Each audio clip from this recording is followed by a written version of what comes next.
Hey, Dragon, what do you want to do tonight? The same thing we do every season, Jacob. Talk about Animaniacs! Yeah, that sounds like a good plan. Yeah, that's right, folks. It's time to get totally insane as we discuss the third and seemingly final season of Hulu's revival of Animaniacs. Hey, Jacob, could you quail my paranoia for a moment? Um, okay, Are we missing a banner right now? no, Where's the show title, Jacob? I didn't know the show needed a title. Well, That, yeah, we want the thing at the bottom. All right, all right, okay. That's right, folks. This is the final season for Animaniacs. Hulu has decided to pull the plug. They pulled the plug. No more Animaniacs. And that's all she wrote. And it's kind of odd and cyclical. The end of the original Animaniacs had 3 seasons, and now we have 3 seasons. Well, but to be fair, the original 3 seasons of the Animaniacs were much longer than these three were. That is true. That is that's very true. I mean, Yes. I mean, keep in mind, like the original show, like ran up to about 100 episodes. Yeah. It's like so. It's like to compare their lengths is kind of disingenuous in a way. Yeah. Like so, Dragon, what are your overall thoughts on the season so far? On the overall thoughts on the season, for so considering it is like the grand finale and everything. Okay. Well, the Animaniacs reboot is something I've I think we were all very excited to see it come back in the first place, and it's kind of an odd thing ultimately, which is like, hey, it's Animaniacs has come back, and I think when it was announced, we all thought it's going to be when everything's coming back, we always think it's going to be the same show again, but years later, and it's kind of like the warning of like it's like, hey, if we're going to come back, we're going to be relevant, we're going to say things. We're going to do like a modern update on it, and that's essentially what they did. But I think the X factor that we did not expect not returning with this is like, hey, we got the original voice actors, we got the Spielberg, we got the Animaniacs, we got the Spielberg, and we got the we have the music. We have those aspects. What we don't have, however, are all the original writers, and so on and so forth.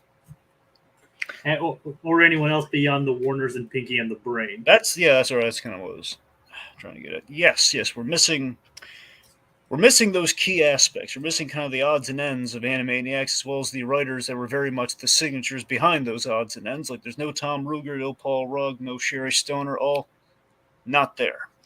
And because of that, I think things suffered on the reboot, and it wasn't bad or terrible or anything. It was like, hey, it's Animaniacs, they're back, and it's a lot of fun, but it did not have the strength that the original show had. And it's so funny how things work here, because back in the day, it's such a reverse. In the '90s show, it's like I want more of the Warners, and now I want less Warners, more of the other name characters. Like, what exactly do you mean by that, Dragon? Well, what I mean by that is it like back during the Animaniacs, it's like I love the segments that featured the Warner siblings, and I kind of like, man, I like more of those segments. It's like it's very strange, I know, or it's like I kind of like those the most, and I kind of wanted more of those. But yeah, you had that, and you had your Pinky in the Brain, then you had kind of like some of your like Katie Kaboom and stuff. It's basically like one of like the epitome of like variety shows at that point. Exactly, it's kind of the variety show thing, and then I don't know. Now it's like I think there's just because they have nothing else but the Animaniacs and Pinky and the Brain. It feels like the variety is gone, and any taste of variety that we do have, it was far more limited. And they got a little bit more experimental with it, like the last shot here of like, okay, let's do some additional segments, but primarily it's either going to be Starbucks and Cindy, which we did here, and we did 3 of, or it'll be The Incredible Gnome in People's Mouths. which we had for 2 seasons, but not this season. No, even like said, and as a preface, like this season was kind of truncated from its original order of 13 down to 10. So Like, I guess it's what a, I'm saying is, even so, yeah. so I think it's entirely possible that if there would have been those 3 more episodes, we would have gotten the gnome. Sure, but I don't know. Still, it just feels like even if we have the gnome, the first 2 seasons that we did get, we just kind of felt like, okay, here you get basically 4 total. It felt like we were very much on a budget, which was probably the case. I mean, to some extent, must have been the case. This is why we can't have too many shorts beyond the 2 flagship ones, and we're going to kind of capture the feel of Animaniacs. Only we can't really go the full tilt with like, here's a bunch of new creative like offshoots that we're going to like throw in there, either from a lack of confidence or just a lack of like, we want to give the people what they want, so we're gonna stick with that. I don't know. It just didn't really stick the variety show landing. Yeah, and here like we got stuff that's even shorter and just not.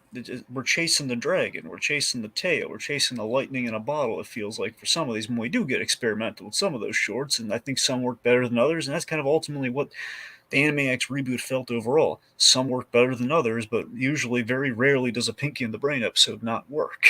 That's been the pattern we've seen going on here. Like, we're capturing the Animaniacs, but in evolving with the times, sometimes the times are not as funny as they were in the '90s.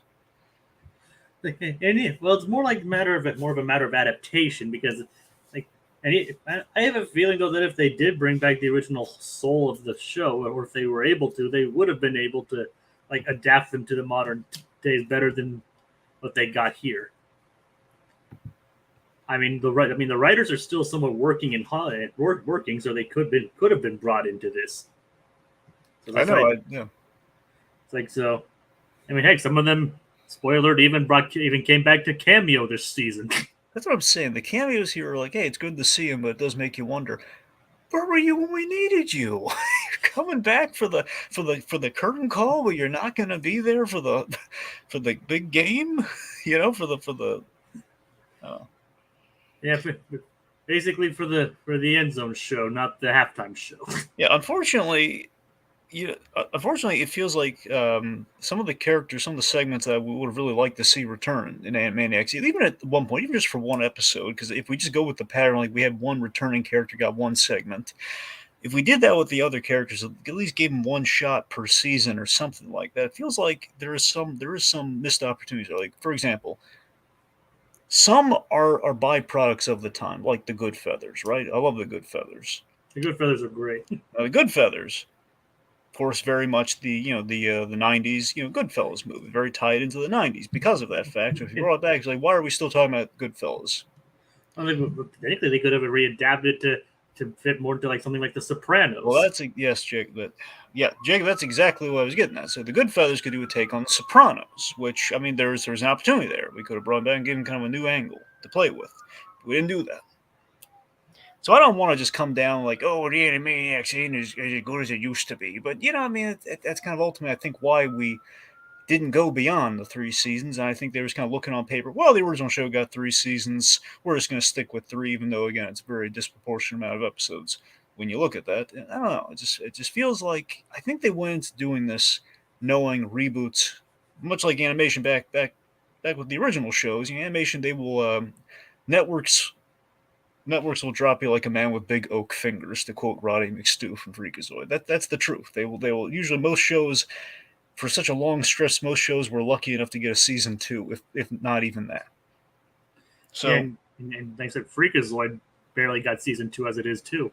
Exactly. So, I mean, I guess they can count themselves lucky ultimately, but I think they knew, like, okay, reboot, it's going to be fun. It's going to be able to kind of play in the old, kind of do the old stuff we used to like to do, bring it back, like see if there's some relevancy there. But I think they kind of knew, like, there's only going to be so much of a shelf life here, and this season very much seems to be self-aware of that fact. When we get to kind of the ending of such, the ending of things, there are several points in which I think we could have had a better ending, even just using different segments that we had in the last episode. But I think that's more of a result of like Hulu basically just dropped the axe on them immediately, and like they just had to like rush an ending. Entirely possible. like, and speaking on your whole Spielberg quote, I honestly don't think that Spielberg just had his name attached to it. Like, oh yeah, we're just gonna do this and get the band back together. But I don't think he was as like creatively involved as he was previously. Yeah, this one feels like it. I know with the original Animaniacs, the thing to tout, and I think was very true, is that Spielberg, he was involved in the Amblin shows, in the original Amblin shows. Like he was there and he would give approval on things. He'd at least look at them at the very least. Like if he signed his name, he actually signed his name after looking at it. Where this feels like, okay, Spielberg's so busy with other things. He's busy making the Fablemans or something right now. He's just going to hand somebody a stamp. It's like yeah, like he approved these things. He followed the networks for what they could include. Even fought for the full orchestra, which they, to be fair, they did bring back for this. So which is nice. But then again, this is points that we have made in probably the previous two podcasts we've talked about. So I mean, Spielberg was watching Animaniacs when he was making Schindler's List, so I mean, there was definite involvement there. I mean, basically working on those helped him get through the show, through Schindler's List in the first place. Yes. So it's a bit of a sticky wicket, the Animaniacs reboot, but here we are. It's like, so I guess my thoughts aren't really different than yours, but like I said, there's some hits here, and I did like some of the, as you mentioned, some of the more experimental takes. But I think it did have more hits than misses, but all in all, it's like it just kind of felt like instead of going out with a bang like the original one did, it kind of went out with like almost like a whimper. It's like, yeah. All right, so we'll get to that. So do you want to just get to the first episode then, Dragon? Let's do it. Episode 1, excessive spit takey. Yeah, it's really a shame. Ultimately, they did not title these episodes with the 80s. It would have really saved them a lot of trouble, I felt. Yeah, that is kind of weird. Yeah. All right, so let's see. So top of the season, what we do is we do a little recap in which it's we're addressing the status quo shift that we ended on the big cliffhanger last season, in which we have this running gag of Yakko. The Warners are watching what happened in the last episode of last season.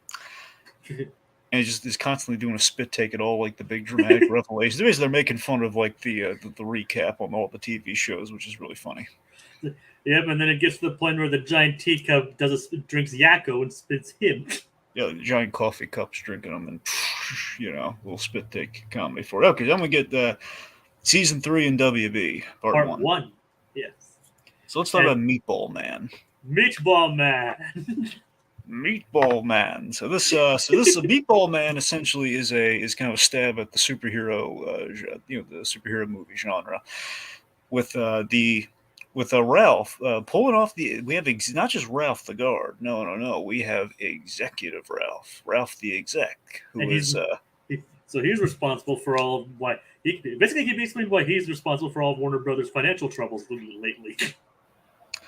Yep. So apparently Zasloff used to be a double chubby boy. That's apparently what we're saying here. No, but that's the thing. So Ralph here, he's been on a diet, and he's got like frosted tips and stuff. He's been on a good boy diet. He's been on the good boy diet. That's right. So, of course, for those who may have forgotten, essentially, Ralph found out he was like the long lost, I think, like great grandnephew of Narita's mother, Narita's grandmother. I believe so. Yeah. Yes. Point being, she's a distant relative, which basically got him Narita's job, and Narita quits in this episode. And she becomes a guard. Yeah, she's actually pretty good at it too.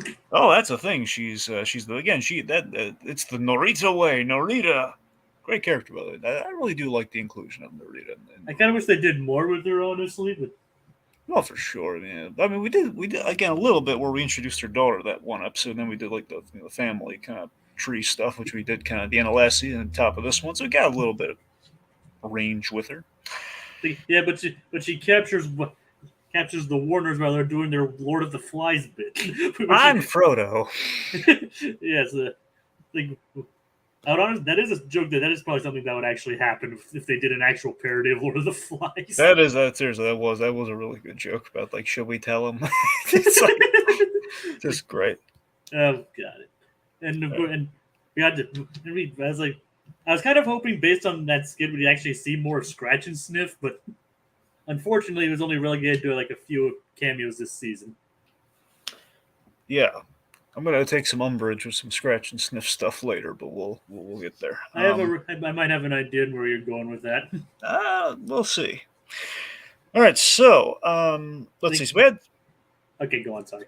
we had a number of parodies here. So the idea is the Warners get captured by an actually competent security guard in Norita, and they are, essentially they have a bunch. Basically, each of them have escape attempt themed to a different to a different film, essentially. So we start off with little Shawshank action. With Wacko. Yeah, Wacko tries Shawshank. He's like, how did you notice I was escaping? It's like I saw you digging the whole time. Then we have my favorite. We got Dot using the Dark Knight Skyhook escape, which is then I see your Nolan, your Dark Knight escape, and I raise you. Dark Knight Rises, in which we have like the Bane plane heist from the, from the beginning of Rises. which is nice. If they played Dishi Basra, that would have been phenomenal. That's what I would have loved. Yeah, unfortunately, that doesn't happen during the plane scene. I don't think. Does it? Yeah. Well, no. Well, that plays a little bit. I don't know if they. I forget if they played the whole time. They definitely play it a little bit. Because at the end they play it. Like, I don't think they use the vocals though. All right. Anyway. All right, and I believe Yakko's is more of a parody of Ocean 11. That's correct. Which is kind of strange. I don't think is that a Warner Brothers movie? I thought maybe. I'll double check on that because Narita does like and the twist ending to literally every heist movie we make ever. They escaped as the SWAT guys. Of course, she rips the heads off and locks them in there, really under lock and key for like 999 years or something. Or just nine. Yeah, I think it was just 999 years. They're locked in there, and yes, Ocean's 11 is apparently Warner Brothers. Well, there you go. So apparently this is kind of part of Narita's plan. She's gonna get the Warners so desperate they're gonna cut a deal and she'll get her job back. Look, say what you will about Narita, she's definitely a shrewd businesswoman. Oh, for sure. Because again, there is no break loose and vamoose if they can't escape. And I mean, which they themselves straight up point like, can we get back to the part where we get loose and then vamoose? Yeah. Also, I just want to bring this up. I love what Narita's last straw was. So Narita's last straw for why she quit her job was the $1 million sandwich, meatball sandwich. Oh no, it's just 1 million calories. No, it isn't. Indeed, $1 million. That's a myth. Like she thought it was like $1 million. Then she realized it was 1 million calories. It's like, how much does it cost? $1 million. Great joke. So that's $1 per calorie, folks. Pretty much, yeah. That's how they do in Hollywood. Like, and then basically eating 1 million calories at once would probably literally kill you. Well, we're gonna have. I don't want to say it yet, but I think the best line of one of the funniest lines of the episode is in part 2 about that. And to be fair though, that does look like a pretty good meatball sub though. But yeah, but $1 million sub. I mean, I wouldn't spend $1 million on a sandwich. I'm just saying it looks pretty good. Well, I know. I'm saying, does it look like $1 million sub though? No, but it looks good. Okay. I mean, you can just go to a local sub place and get one that looks like that and probably tastes better for cheaper. Yeah. Anyway. And next we move on to the first Pinky and the Brain short. Go on. They're doing the how-to segment here with Pinky. Pinky's how-to. Is it ridiculously catchy, or is that just me? It's kind of catchy, yeah. All right. I really like to make videos. Just thumbing himself up in the eye. God. All right. And this one's segment is How to Friendship. So essentially, Pinky's we see all these kind of gestures of friendship that continually backfire. Now, I want to point something out here, and this is not something that's like killing this episode or anything, but just something that I had I looked back on the rest of the show, I could tell you authoritatively, but it's been a while because we pretty much cover these on an annual basis, roughly. So I rewatched it, but way back before season 3 was like actually here. It feels like there is a line that they walked with Pinky with the reboot, and I don't know if there are any other episodes that may have struggled with this as well. there is a line of likability with Pinky in terms of, there's the the wonderfully stupid kind of quality, and then there's the degree of like he's so incompetent to the point of like you are annoyed with him as the brain is, and that might, it's kind of like the SpongeBob principle, where sometimes like he and Patrick can be dumb to a, mainly Patrick can be dumb to a point of nauseam, but like, I don't want to see any more of this guy. He's just nothing but trouble. This guy, like, where's the charm that we used to rally behind? But so I don't think we necessarily went fully unlikable or anything here with Pinky at all. But it feels like I think you could see the tightrope back a little bit more than usual on this one. How do you feel about Pinky's like likability in relation to the intelligence on Pinky on this? Honestly, that hasn't really bothered. It hasn't really bothered me as much. I mean, I don't think I do. I will agree that he doesn't have like the same level of charm that he did in like the original Animaniacs and even the owns in the spinoff. But I don't think they treaded as bad of as far of a line as like making him like almost irredeemably stupid or anyway, or like no more stupid than he usually was. Yeah, I feel this episode.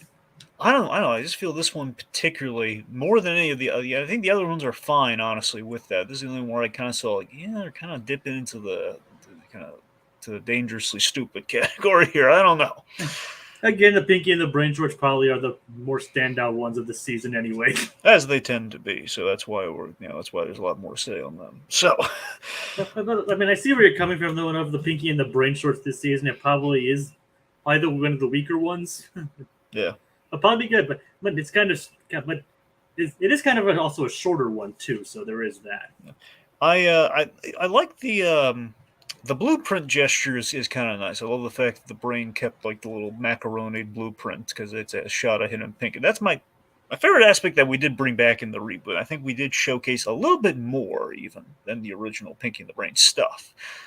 Obviously, with few Emmy winning exceptions, of course. Yeah. I love it when we see the soft spot that the brain does have for Pinky. Even if he does unfriend him. I know that's the thing. So I love that. And we have one episode. We haven't one of my. I'll tell you when we get to my favorite. One of my, if not my favorite, Pinky and the Brain segment this season. But I do like that when we have these moments where we see the kind of we kind of redeem Pinky in the Brain's eyes to a degree of like, oh, it's like as much as he hates this guy, and he's always ruining his plans and everything. He really does value Pinky's friendship, and he does like him. That's why he keeps him around. A little Harley Joker-esque, if you will, a little bit, but less abusive. Well, I don't. Well, there's a lot of cartoon violence, so maybe. Well, yeah, not treated as seriously then. Not quite. Yeah, it's right. Not as serious. It's not serious. But right. So Pinky ultimately, through his idiocy, he ends up saving the brain. As I love the plot here, by the way, of why the brain almost died. Let's tell the folks why the brain almost died. Well, the first stuff happened because like Pinky wanted to like do an apology song for Brain, so he goes to like Brain's music room, which controls the robot that Pinky's taking, that the Brain is taking to Fort Knox. Yeah,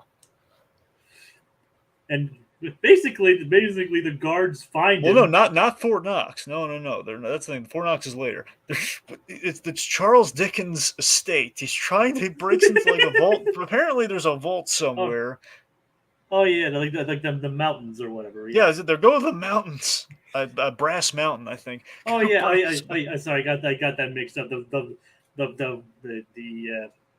Fort Knox comes later. We'll get there later. With the cars, yeah. Yeah, with the cars. Anyway, so just the fact that go to the Brass Mountains, and Pinky and Brain's plan is to like will the estate into his name. Yes, I just love that. For some reason, it's like, do you think Charles Dickens really has that much cachet? I mean, look, obviously Christmas Carol, most adapted story ever, but still, do you think his family's really getting a dime of that? Like a whole lot of that? Do you think? Not to mention that he's been dead for almost 200 years. That's what I'm saying. Like, how many descendants does Charles Dickens really have? When you think, I mean, and wasn't he an English writer?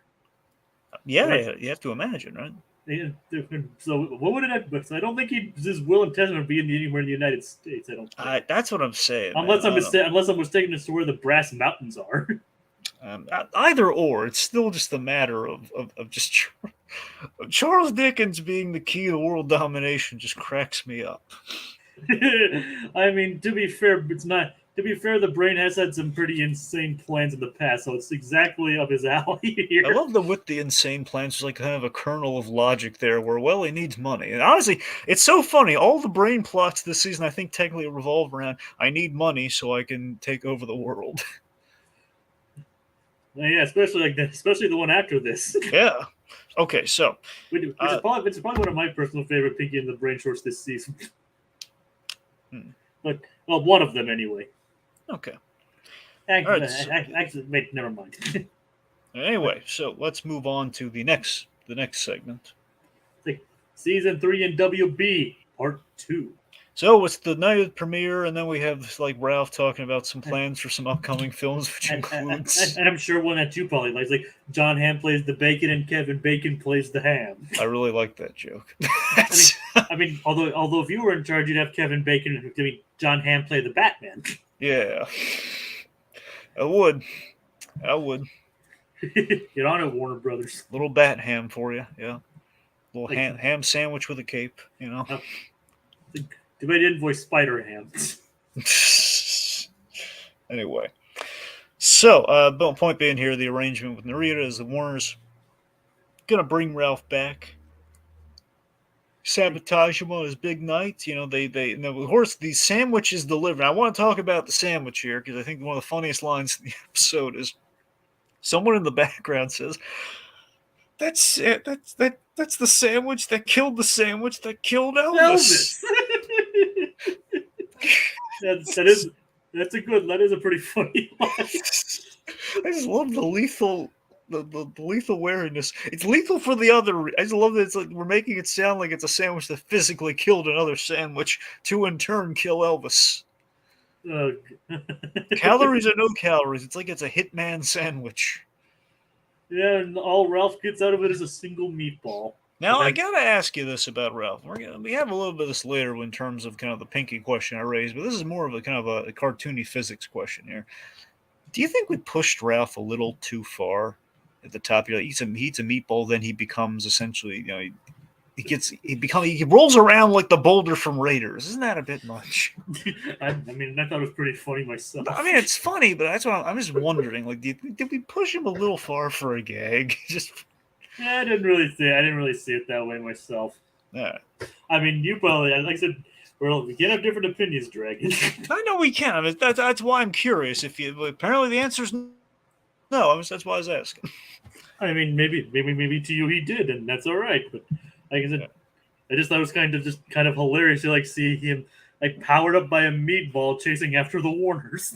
Yep. All right. So, of course, I can't help every time that meatball is mentioned. I can't help but think of this Abbott and Costello routine in which Lou Costello is deathly afraid of meatballs. Where it's like every time someone presents a meatball, he's like, meatball! He throws his hat in the air and he's destroying everything around him. It's really funny. Anyway, so point being, Ralph almost kills Narita's great grandmother, and Narita saves her at the last second. She sees the error of her ways here, and you feel some pity for Ralph, but he is rewarded by Narita with his old security job. He gets 2 hats, and we return to status quo. And Wacko gets eats the sandwich. Yep. Which is falling on the floor, and that looks gross. But. Yeah.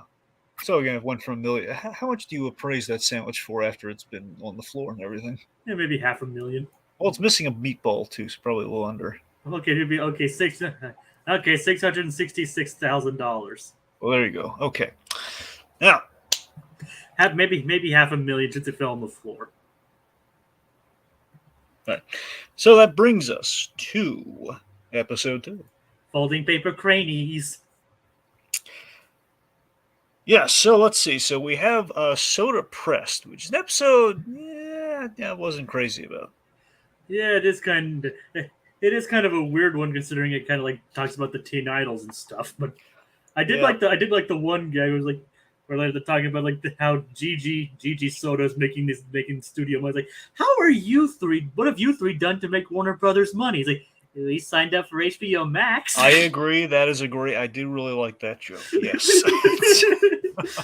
It's like they can't do anything else beyond that. Just signed up for HBO Max. It's well, It's like, considering they're on Hulu, they're not really doing much. Yep. uh, So I don't know. This one, honestly, for me, it's like, okay, we're kind of trying to get a moral about the dangers of Hollywood and fame on the kids, but unfortunately, this one felt kind of like something that would have played.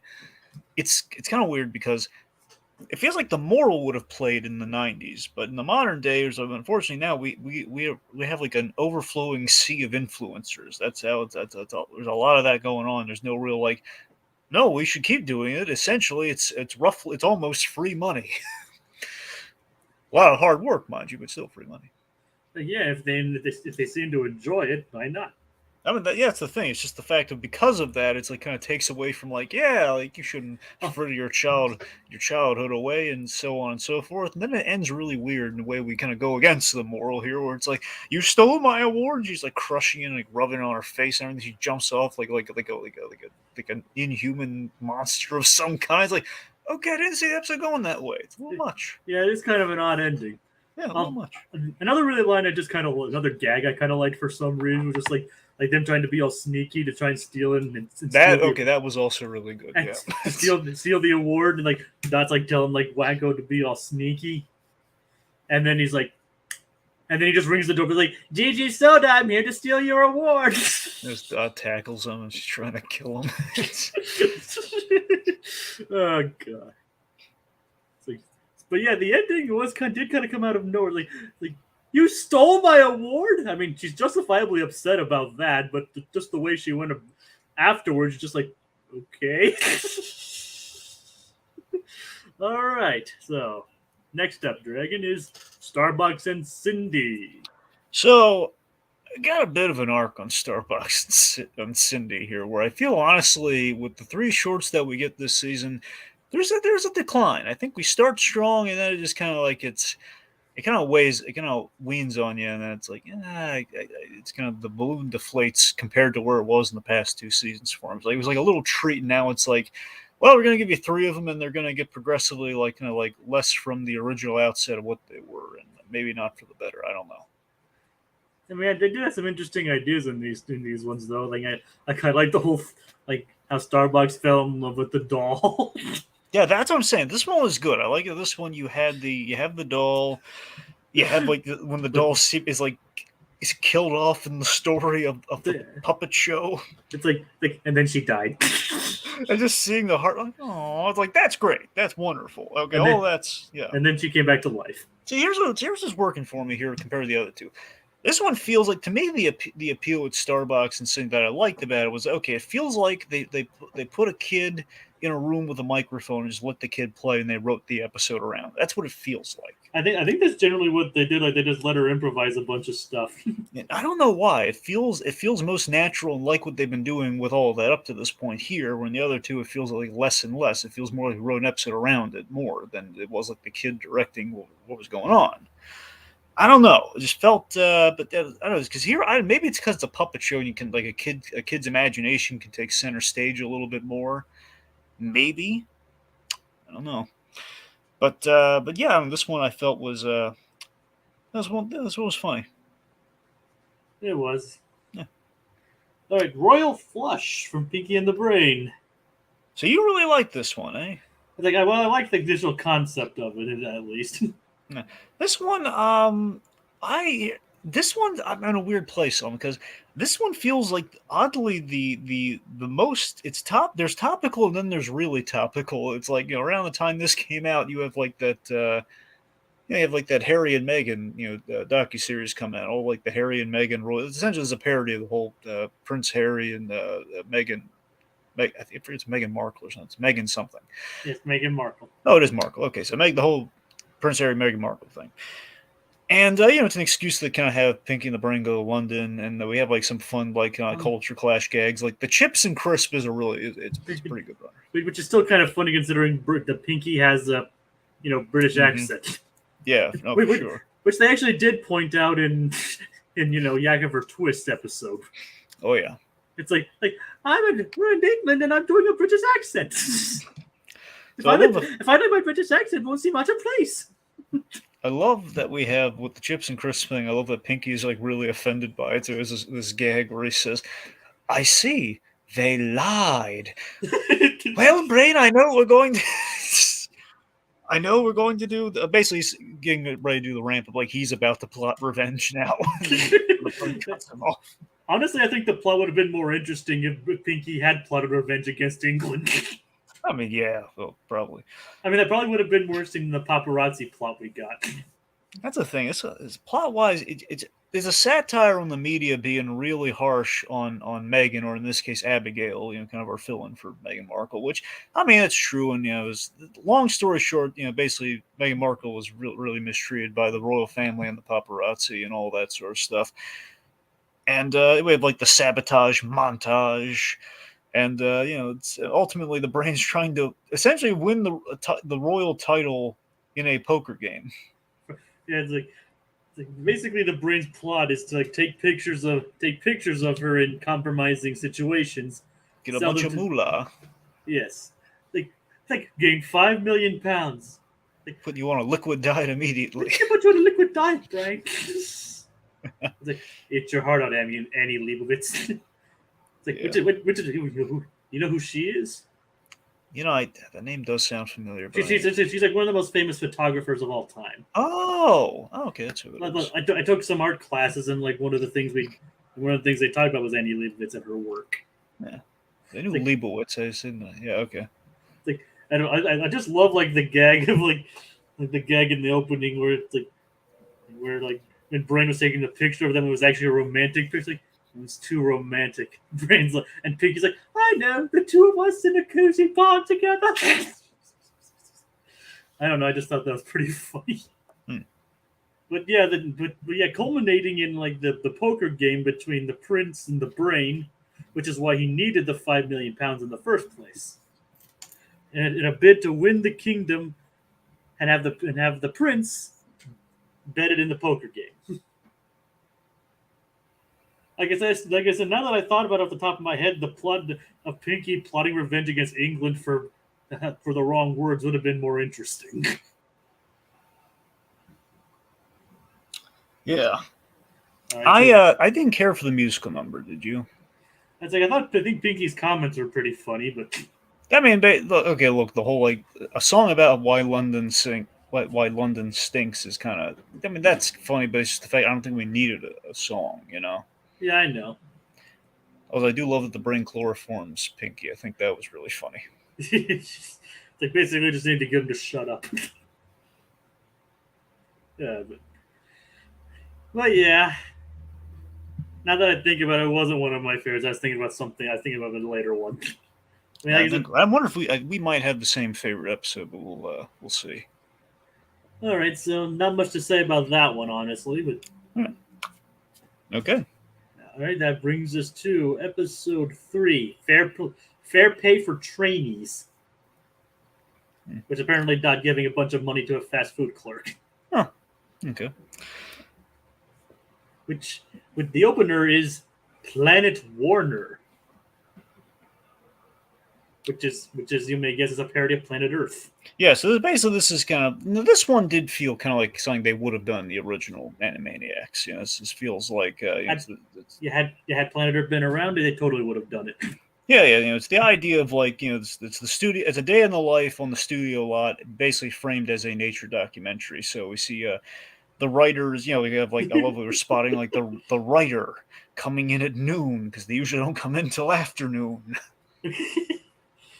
It's like they're rarely seen outside because they're nocturnal creatures. And we have like the hamster hog heron boy, which I would actually like to see as a character. So ultimately, this is kind of I like to think there's a little bit of commentary here on how Warner Brothers is being run both before and during Zaslav. Basically, revival properties and disregarding old ones, disregarding new ones. Pretty much. Then we have like the Ralph. I said the Ralph. Yeah, we have the Ralph and the whole food truck thing, and then we have the. I love how we see the animation department. The animation department is like they're scavenging over food. It's like a dingy place. It's It all almost looked, cubicles. it almost looked like the exterior almost looked like Termite Terrace. Well, it reminded me of Termite Terrace in a way. Then in the boardroom meeting we have this is really funny to me. So they have Aqua Claus. Now Aqua Claus is a different Samoan, not Jason Momoa. It is The Rock as Aquaman essentially. Doing a bunch of again, it's kind of a combination of basically it's a combination of Fast and Furious and Aquaman. That's essentially what they're going for. Yeah. Really funny.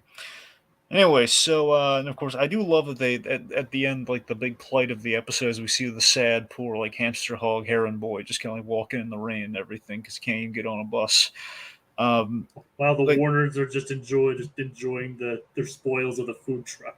exactly, and just have this plea from the narrator like, watch the episodes without Pinky in the brain. Basically acknowledging the fact that people like the Pinky and the Brain stuff more. That's what I'm saying. When you look at this season, there is a very self-aware quality. They've done this for 2 seasons. The writers, you'd hope, are not dopes, and they're going to realize, okay, well, we know people are loving Pinky and the Brain. We should do a spin-off. Yet we're not.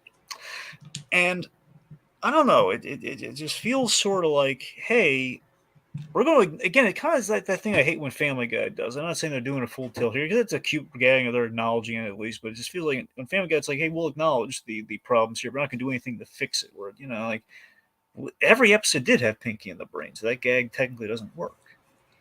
I mean, to be fair, that is something a lot of stuff does these days. Like they comment on these things that they do, they go meta, and then they don't do anything to fix it. The entirety of Teen Titans Go. Okay. Now, the Teen Titans Go is a whole different thing, and even some of that is, even a lot of them, I still enjoy a lot of the stuff they do in that. But that's a different topic. Right. But yeah, it's like it is kind of an interesting commentary on how things work and Warner Brothers. So I guess it's time to move on to the Pink. Speaking of Pinky and the Brain, their segment's next. Talladega Mice. Okay, now this one was probably my favorite of the season. It actually, yeah, probably mine too. Now that I think I love this one. It is. It's classic Pinky and the Brain. Oh, it's so good. Okay, so the setup's great. Okay, so they're basically gonna steal these cars that are in like kind of this lab mice program that they're doing like little maze. They put mice in cars and they're driving a little maze. And Pinky and the Brain are basically gonna break in. They're gonna take the cars and basically use these robotic cars to rob Fort Knox again. They call it they've done this sort of Fort Knox thing before. Like, did they mention like what season they did it in, or? I don't know if it was. No, I don't know which season now. They didn't mention it, so I don't know. Like, didn't we do this before, Pinky? Before Brain? So yeah, that basically. So, I mean, but good plans are worth repeating, and you could obviously like do multiple tries to get into Fort Knox, and this is obviously a different approach, which, as you mentioned, using these little cars that rats drive. Yeah, so I love the setup here of basically they're in these cars and then like the old metal clamps come down so they can't change seats, and the cars apparently react to stress. So you have this really funny and really relatable situation in which Pinky is stressed out by the Brain yelling at him, yelling instructions and everything, and they have only 3 minutes before like the maze is like locks him in and everything. They have like 3 minutes. They got to navigate a maze, and Brain knows how to get through the maze. Pinky does not, and of course, Pinky's he's an idiot. He's a lovable idiot, but he's an idiot. So this is not an ideal situation, and if Brain stresses him out, the car is going to malfunction. I just love the whole concept. Like Pinky's like usually not a bundle of neuroses like these, but obviously under pressure and when being yelled at, and I can understand why Pinky would be kind of stressed out. Absolutely. I think it's hilarious. And the best part of this episode is okay, so Brain is trying to be all nice and calm and everything in the car, and then he's doing all these ridiculous things to appease Pinky, like baby talk and everything. But then They're doing like the loop-de-loop and all these crazy things that are going to stress anyone out. And to get him through it, Pinky rationally he's wants to like do impressions. Like the first one he does is like one that specifically calms him down. He's basically wants the brain to do impressions to put him at ease. It's like, do Christopher Lloyd. He always calms me down. Christopher Lloyd. I love the brain incredulously saying, Christopher Lloyd. What? Like the Morgan Freeman. And then, of course, the coup d'etat.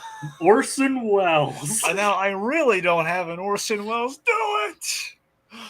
And then his voice naturally doesn't change too much. Now, of course, there's a meta thing here, which Maurice LaMarche, obviously being a very talented voice actor, but as a kid, I want to say the first impression he ever did was Peter Falk. So it's the idea he was doing impressions for a long time before, which is what got him the voice acting. He had a really good ear for voice acting.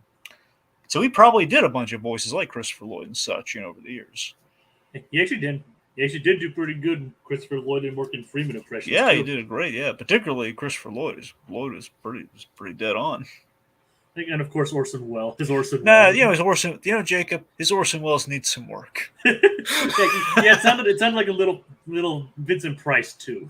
Yeah, little snark. which as we all know is how Maurice described the brain's voice in the first place. Yeah, now the hardest thing. One of the hardest things to do for a voice actor that only the best voice actors can do is when you do an impression. When you do a character who's doing an impression of another character. In this case, think about how hard this is. Okay, so the brain's going to do what the brain, who essentially is an Orson Welles-esque impression, he will be doing an impression of Orson Welles. So it's a hat on a hat on a hat, essentially. Very difficult. In addition to those, Christopher Lloyd and Morgan Freeman. Yeah.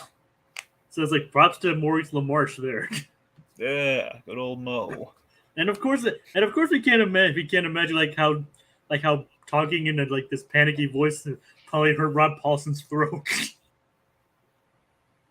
I mean, imagine like just having to like sound panicky and screechy while talking like Pinky. Yeah. I don't know. I just props to both of them, really. Yeah. Oh, did you, Jacob? Did you ever see that clip from the Nostalgia Critic of Maurice LaMarche and Rob Paulson doing kind of the uncensored Pinky and the Brain sketch? No, and I really don't want to see that one. Well, when I say uncensored, I just mean it's basically the animated. Basically, Doug Walker did an animation of Pinky and the Brain having an argument, and they're cursing at each other. And it's just completely that's the uncensored part. It's basically you get to hear just the brain like say, "I've had it up to here with you, Pinky," and just Pinky crying and everything. Just it's pretty funny. Maybe. Anyway, so that brings us to DIY. Yes, DIY. So this one, this is basically kind of the usual, like literal song and dance from the Animaniacs. It's kind of a song segment about do it yourself and why. Ultimately, this is why I should leave it to professionals. Always, you buy American. Essentially, is kind of the moral here. I mean, it is a good thing about doing it yourself, but while the lyrics talk about doing it yourself, they're just basically destroying other people's work. Yeah. Which I mean, what do you make of that? Well, make of what specifically, Jacob? I mean, that's the whole song and their antics in this episode. I mean, again, honestly, look, I think there's a lot of truth to it. I mean, if you do it yourself, I think there's going to be a lot of paranoia that, oh, God, what if it's not going to hold up to the standards of if you actually buy it from the professionals? So, I think there's a lot of, like, hilarious truth in the songs. Like, you do it yourself, there's going to be some holes in it. It's not going to be even. You'll never be fully satisfied with this. Just get it done professionally. I think it's a good message. Yeah, but there is the satisfaction of doing it yourself. That's true. And then, of course, you see all the wake and destruction they left. So, It's like, yeah, like you can dig it yourself just as long as you don't take things from other people and steal a digging equipment to dig up a parking lot. I don't think that's what I don't think that's what you should do when you do. That's not what do it yourself means. There are permits for a reason. That is true. Okay. Also, the end solution too. There are two gags in here I want to highlight. So one, Harvard. The fact you have these Harvard guys working at a craft store. Very pridefully, might I add. And then you have, I'm not trying to knock like the working class. I'm just saying this the fact that the Harvard guys are always turning their noses up at this sort of thing on the regular. It's the fact the Harvard guys are like, no, we love working here. It's great. Then you have just the end gag of like, well, when all else fails, have your fans do it for you on social media. And Todd like what do they call it? Like I don't know, like a social challenge or something. I don't know. They call it like a social challenge or something. Yeah. Which is still kind of a fun thing to call out on. Yeah. All right, that brings us to episode 4. HOV Laney. which apparently HOV lane stands for High Occupancy Vehicle Lane. So I gotta be honest, this episode in total, this one felt really weak in the writing department to me. Honestly, through all the shorts we have here, did you feel that at all, or just like? Well, the first one, like before we even got to the intro in the first place, was like this like Burbankshire thing. Yeah, I mean it's funny, but it just feels like a fill in the blank. Like, okay, we've done all the cool openings we can think of. Just do a fantasy one. It's like, although I did like the all-seeing eye joke. That was really clever. It's like look out there, it's the all-seeing eye, and it's talking about the audience. Like, do they watch us when we go to the bathroom? Weirdos. And then they kick the camera, and that starts the intro. That's not bad. No, but let's face it, it's kind of cool seeing Brain as a wizard. That's what I'm saying. Like, I think this one was just like an aesthetic thing. Where I mean, yeah, it's cool, but it's not really. Honestly, I think they could have been expanded to a full-on segment. Right? That's what I mean. It just feels like kind of wasted, doesn't it? It's like it's kind of a lot of the stuff in the show can almost be boiled down to like missed opportunities in a way. I know. Yeah. Okay, that brings us to. Well, then again, like this is us talking about it after having seen it. Obviously, maybe they considered it while in production, but couldn't find a way to make it work. Right. But after that, we get to Uber Nightmare. Okay, so this is the one I was alluding to earlier. I know it was kind of a 50-50 shout, scratch and sniff stuff here, but this is the one I was talking about, Jacob. I think we were a little unfair to Dr. Scratch and Sniff here. I think that the key flaw in the writing on this one was he didn't do anything to incur the Warner's wrath, and I felt bad for him when I don't think I should have. I mean, to be fair, they weren't intentionally bringing wrath upon him, but I don't know. I mean, they could have reined in. They could have reined in Wacko a little bit on like the whole. Like, no, we're going to go without the attendees. Yeah, I know. It's like, and the thing is, as you mentioned, like the thing is, usually with Scratch and Sniff, when he usually gets on the bad end and gets punished, he usually deserves it. That's what I'm saying. This time he didn't do anything wrong. I mean, they even got that right with the Hindenburg Cola episode. Yeah. Like, and heck, even in the original series, he was kind of their father figure. I know. And like especially like the episode where he trained him to go to the party, that was like good. That was a great one. Exactly. But this is just like, let's just be mean to Scratch and Sniff for no reason. Yeah, I just felt like, here's the thing, them being in the original, like, ride share is one thing, okay? That's one thing. That could just be, like, an example, like, okay, it's like the worst ride share you're ever going to, carpool ride share thing you're ever going to have, but then they keep following every time it goes to a different one. That's where, that's where. I mean, do you remember I'm Mad? Yeah. Like, so it's like, Scratch and Sniff can drive anyway. Yeah. So it's like, so maybe he had a reason for drive sharing, but at least there, like I said, he kind of like deserves some of the misery upon him. Here, he's just trying to go accept an award, and he just gets driven in. Pun intended, I guess, driven insane. Exactly. I mean, I'm not saying like in a bubble like this sort of thing can work, but we need Scratch Sniff to do something to earn it, though. Like he's obviously, like I said, with Wacko and the Nuggies, it's like I can't eat my Nuggies without my tendies. Yeah, so of course. I mean, this is. I think we've all been in a situation where you get obviously not this much food, but you get food and then there's something missing. You have to debate like, do I want to go back in the thing? Do I want to, it's like the last few times I've ordered food, like ordered the food to be delivered, I've gotten the wrong drink. Yeah, I hate it when that happens. Well, not the drink. I've never had the drink problem, but it's usually something's missing or something's wrong, or It's like the same restaurant. I consistently ordered like the same thing twice. And they listed Coke both times. I listed Coke both times in the drink, and each time they sent me Dr. Pepper. It's It's like, but I wouldn't. But I just got to like just I just like left a review saying I got Dr. Pepper again, but I wouldn't like do what Wacko did and force them to go back. It Yeah. was. It's like I don't think Wacko would like. I don't know if Wacko would actually do that. I mean, it just seemed like they were just being unnecessarily cruel for the sake of punishing Doctor. Plus the fact that he's already doing a hot dog eating contest, and he can't just wait till he gets there. He's got to have something to tide him over, which is pretty much the whole left side of the menu. Like, I mean, yeah, which is a funny concept and all, but Yeah. Also, we should talk about Dot's. I do like the gag of like Dot has a spider named Tom Holland, so then he's like, Tom Holland, stop tickling me. and also also one named Toby Maguire. Yep, that too. Yep. One wonders if she also has like a spider net home named Andrew Garfield. Yeah. Probably not. So I love the award that Scratch and Sniff is getting though. The 38 the top 38 psychiatrist in the Southwest Burbank area award. Like, how many psychiatrists are there? Apparently 38. Like the top 38 at least. Yeah, probably. It's like he's like the top. He's like the top of the 38 psychiatrists. But I guess so.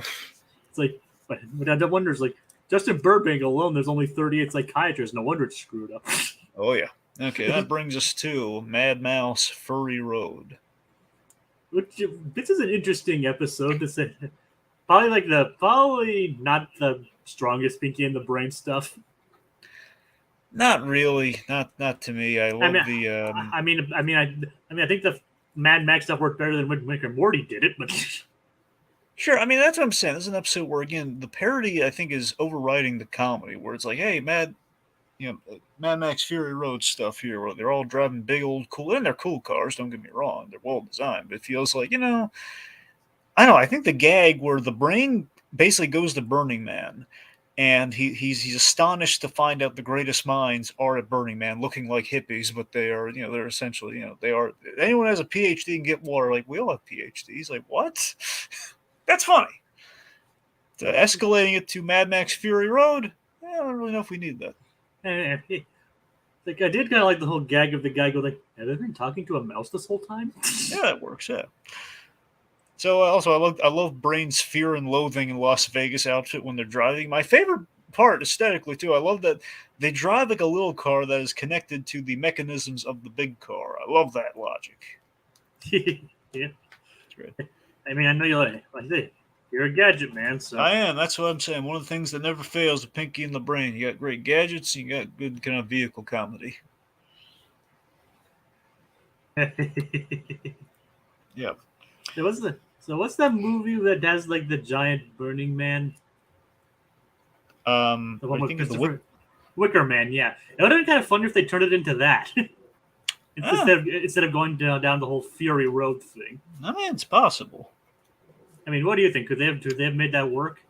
I mean, honestly, that's what I'm saying. I think just as a Burning, I don't think necessarily they even had to do Wicker Man. I think they just had to do like just a Burning Man thing, which is like basically making fun of stuff like Firefest and all that. That I think is what the route they should have gone. I don't think they even needed a specific movie parody. They could have crossed the two over. I mean, sure, I guess that. Yeah, I mean, they could have. Was the guy, and if the guy that was like supposed to be like a parody of Elon Musk or whatever? I don't think he was supposed to be a parody of Elon Musk. I think he was. Honestly, my impression was he was a parody of McConaughey, but I don't know. Well, either way, it just seemed kind of weird to like be like parody that kind of thing, and his whole plot, I guess, didn't really make a lot of sense either.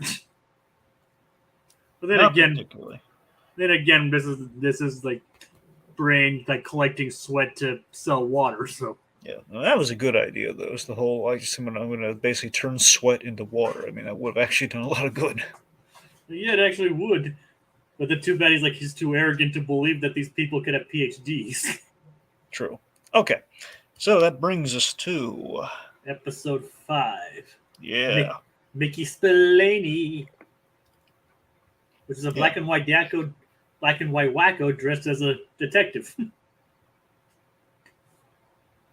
of course, before the intro, we get the whole previously on Teeniacs. Okay, so of these shorts, I liked 2. I think I liked 2 out of the 3.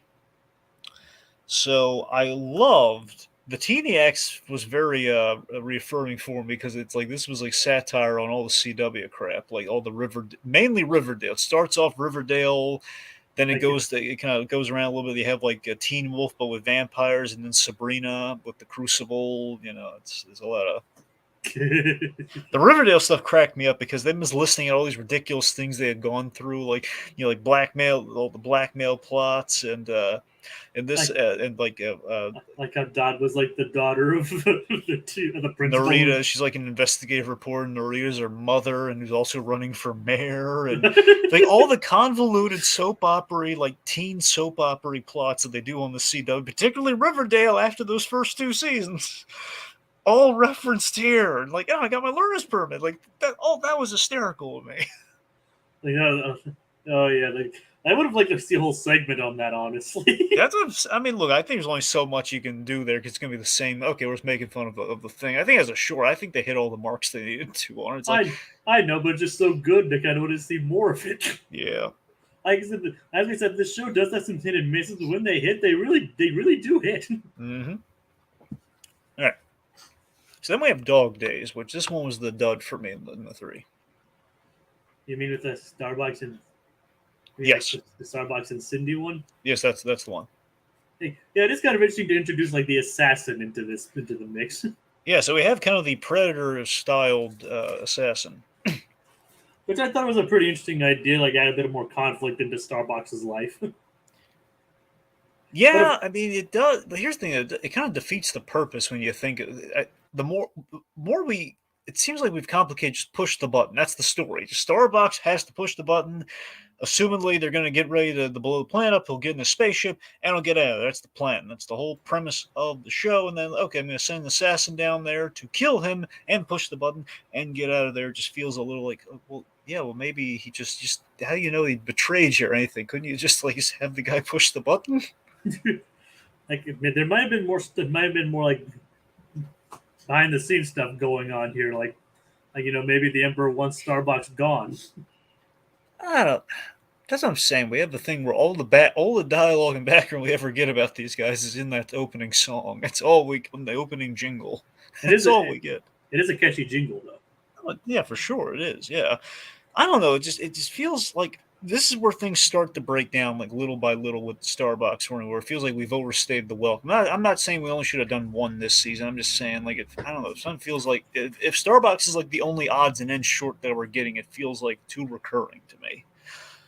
Yeah, because I know you really wanted the gnome with. I really wanted that. I wanted at least one shot of that gnome, man, because I love those gnome shorts. But we did see the gnome this Not season. one shot like that, one short. I know what you mean. Yeah. And like I said, you guys know my opinion. I wasn't really too big on the gnome myself, but honestly, I would have liked to see him appear this season just to see him again. Yeah.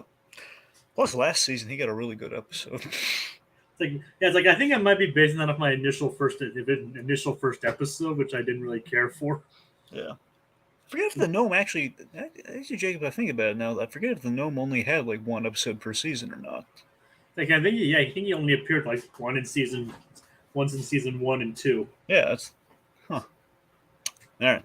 And he only had like one cameo here. That's what I'm saying. I feel really disproportionate. Well, like I said, maybe they would have had like if the season had gone full length. Yeah, man. Yeah. But we'll never know. We'll never know. The world may never know. All right, so this was kind of the weak link in that. Like, one, we're going to a dog park, and I'm kind of like, it feels like the girl just should have had a pet instead of going to a dog park. I don't know. And although the one thing I didn't highlight that I was like, no, don't chew on him like that. Chew on him like this. I don't know. I just thought that was kind of funny. Just feels like we're feeding your little pet toy thing to a dog with no guilt at all. Just feels a little like a little messed up, man. I mean, to be fair, little kids can be psychopaths. Well, that's true, but yeah. Well, it's not like she's strapping M80s to them. I know, but I mean, I'm not saying she's Sid or anything, Dragon. Right. Okay. So they seem to the Predator alien and Starbucks kind of have a little team up fighting the dogs in the park. A little. I'm sure Peter's gonna have a problem with this, but they're beating the crap out of some dogs. And yeah. Well, okay. No, and they didn't seem to have any problem with Buns and Mindy. Well, yeah, that's a good point. Yeah. But then again, though, I don't know. That was more like it's like when you look at things like more like Warner Brothers with the Wile E. Coyote. He was a I mean, coyote. We do all sorts of terrible things to him. I don't know. I didn't really have a problem with Buns and Mindy myself. Yeah. I know some people didn't like it, but I did. Oh, here's the thing. Buns and Mindy, I thought was good, but that was one of those examples of okay. It's a thing that's unavoidable with any cartoon, especially in something that's like a variety show or a segmented sort of thing, where like you're going to know the formula like the back of your hand. And there's going to be a certain point where, okay, formula is going to get a little old, in which in that case, it's like, wake up, lady, watch your kid better. This dog is killing himself, making sure your girl doesn't die. It's going to get old after a while. Considering it's a parody of Lassie, yeah.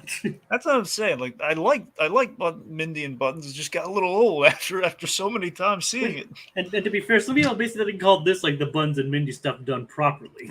And well, that's the thing. I think the missed opportunity with Starbucks that we hint at the very end is we should have. I think they were hinting at an arc on this, and that would have been interesting to see. If there was like a little, like a somewhat of an arc of like, okay, he kind of grows to like the little girl, and he doesn't want to push the button, and then once you establish that, that's when you bring in the other guy, and I think that would have helped. But we do that, create the conflict. exactly. But we, and then I don't know. That would have been interesting. Animaniacs has never done something like they've never done something with an arc. Like, yeah, it would have been interesting to see, but unfortunately, as we mentioned, shortened season. Yep. Okay, let's talk about Ground Mouse Day. Part 1. Yes. Well, I think technically the other one just says again, so there's no part 1. But essentially it is part 1. You're not wrong. So Ground Mouse Day again. Yeah. Yeah. So of course it is very serendipitous. Of course, this thing came out in February, and of course February this year, in fact, marked the 30th anniversary of Groundhog's Day. Which is good, despite what the movie said, despite what this episode says. Yeah. We just not got to the brain's poor taste in movies. Well, that's true. So it's well timed for February. So this is a great take on every show. Everyone and their mother at some point has done a take on Groundhog Day because, again, it's a classic. And I love the fact that they went the extra mile. They got Stephen Tobolowsky, who is Ned Ryerson from Groundhog Day, to be the radio announcer here. Is doing the crazy reporting at the top. I didn't realize that was him, actually. That's him. That's Ned Ryerson. That's a pretty good pull, actually. Yeah. So they're calling the time. Also, you'll notice. I'm trying to remember. Is it Pennsylvania Bill? Is that what they call him? Yes. Yeah, Pennsylvania Bill. Again, it's the Bill being a nod to Bill Murray. So again, this is a great take on the Groundhog Day parody here, in which Brain is caught in a time loop in which he ultimately, even if he takes over the world, it won't last long. He actually, that's the thing. The Brain actually succeeds. Well, and more in the second one, he actually succeeds in taking over the world. Yeah. But unfortunately, it just keeps resetting. Like, he believes that in order to escape this time loop, he needs to take over the world. Yeah. So of course, I love the Pinky wakes up basically dreaming about the opening of the show, and the Brain just you just had a pithy description of our real life antics. Maybe I should call myself Thinky Brain. Do you think I should do that? No. So of course, I love it. Like we set up things that are going to be in the time loop, like the surf. Every time the plan goes awry and the surfboard's chosen over the snowboards, that surfboard guy is always has like that comeback that the Brain can't counteract, and it burns him up. Ride the wave, brah. Live by the board, die by the board, bro. Brah. Oh, God. Yep. Of course, we have Pinky just trying to be Pennsylvania Bill. Shouldn't I be furry? We're already trying to find line with that side of the fan base, Pinky. Oh, God. Which I really like that joke. That is a good joke. Okay, so also we have a returning character. We had Eggwind. Egwin, yes, Egwin. He is basically he's in the Ned Ryerson role from Groundhog's Day. He's basically the guy in the coat that walks up to him and says, "We know each other." And of course, we do actually know this guy. He was in, I believe, they brought him back in a previous season of this, and he was from the Pink and the Brain spinoff, I think. Like, now, like he wasn't. He is original to this series. Did that reboot? Wait, are you asking me, or do you know? He's like, I know he's like original to this reboot. Oh, really? So he was not? Yeah, you're sure he wasn't in it? Oh, you know, I'm thinking. I must be thinking of Larry, not him. Yeah, because and Larry was like a one-off character they created in the Pinky and the Brain show. Okay. Basically, it's like apparently like Warner Brothers wanted them to be a trio, and this is their way of pointing like Pinky and the Brain work better as a duo. Yeah. And of course, I think this guy's Egwin's whole thing is just die. And every time I really thought Egwin. You know what I thought they were going to do? I thought Egwin was going to be. They were going to eventually put him in the groundhog, in the ground mouse. Well, in this case, they couldn't say groundhog, but they went with woodchuck. They were going to put him in the woodchuck suit. But they did not do that, and Brain didn't like stop him from falling down the hole or anything. He instead like no, take a few steps there, so he would definitely go down the hole. It's like I think the Brain wanted him to die. Pretty much. So, does it bother you that we're in two parts on this? Not really. I mean, they probably could have like done it in just a single episode, but it doesn't really bother me too much, really. I mean, it bothers me that we end the episode like, "Hey, end of part 1." Like, no, put it all in the same episode. You're gonna break it up in two, man. Come on. But it is good. But it does kind of create a good cliffhanger in which Brain actually does succeed. True.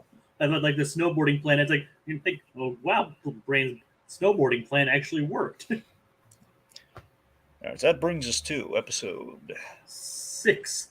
Be like Lois Laney.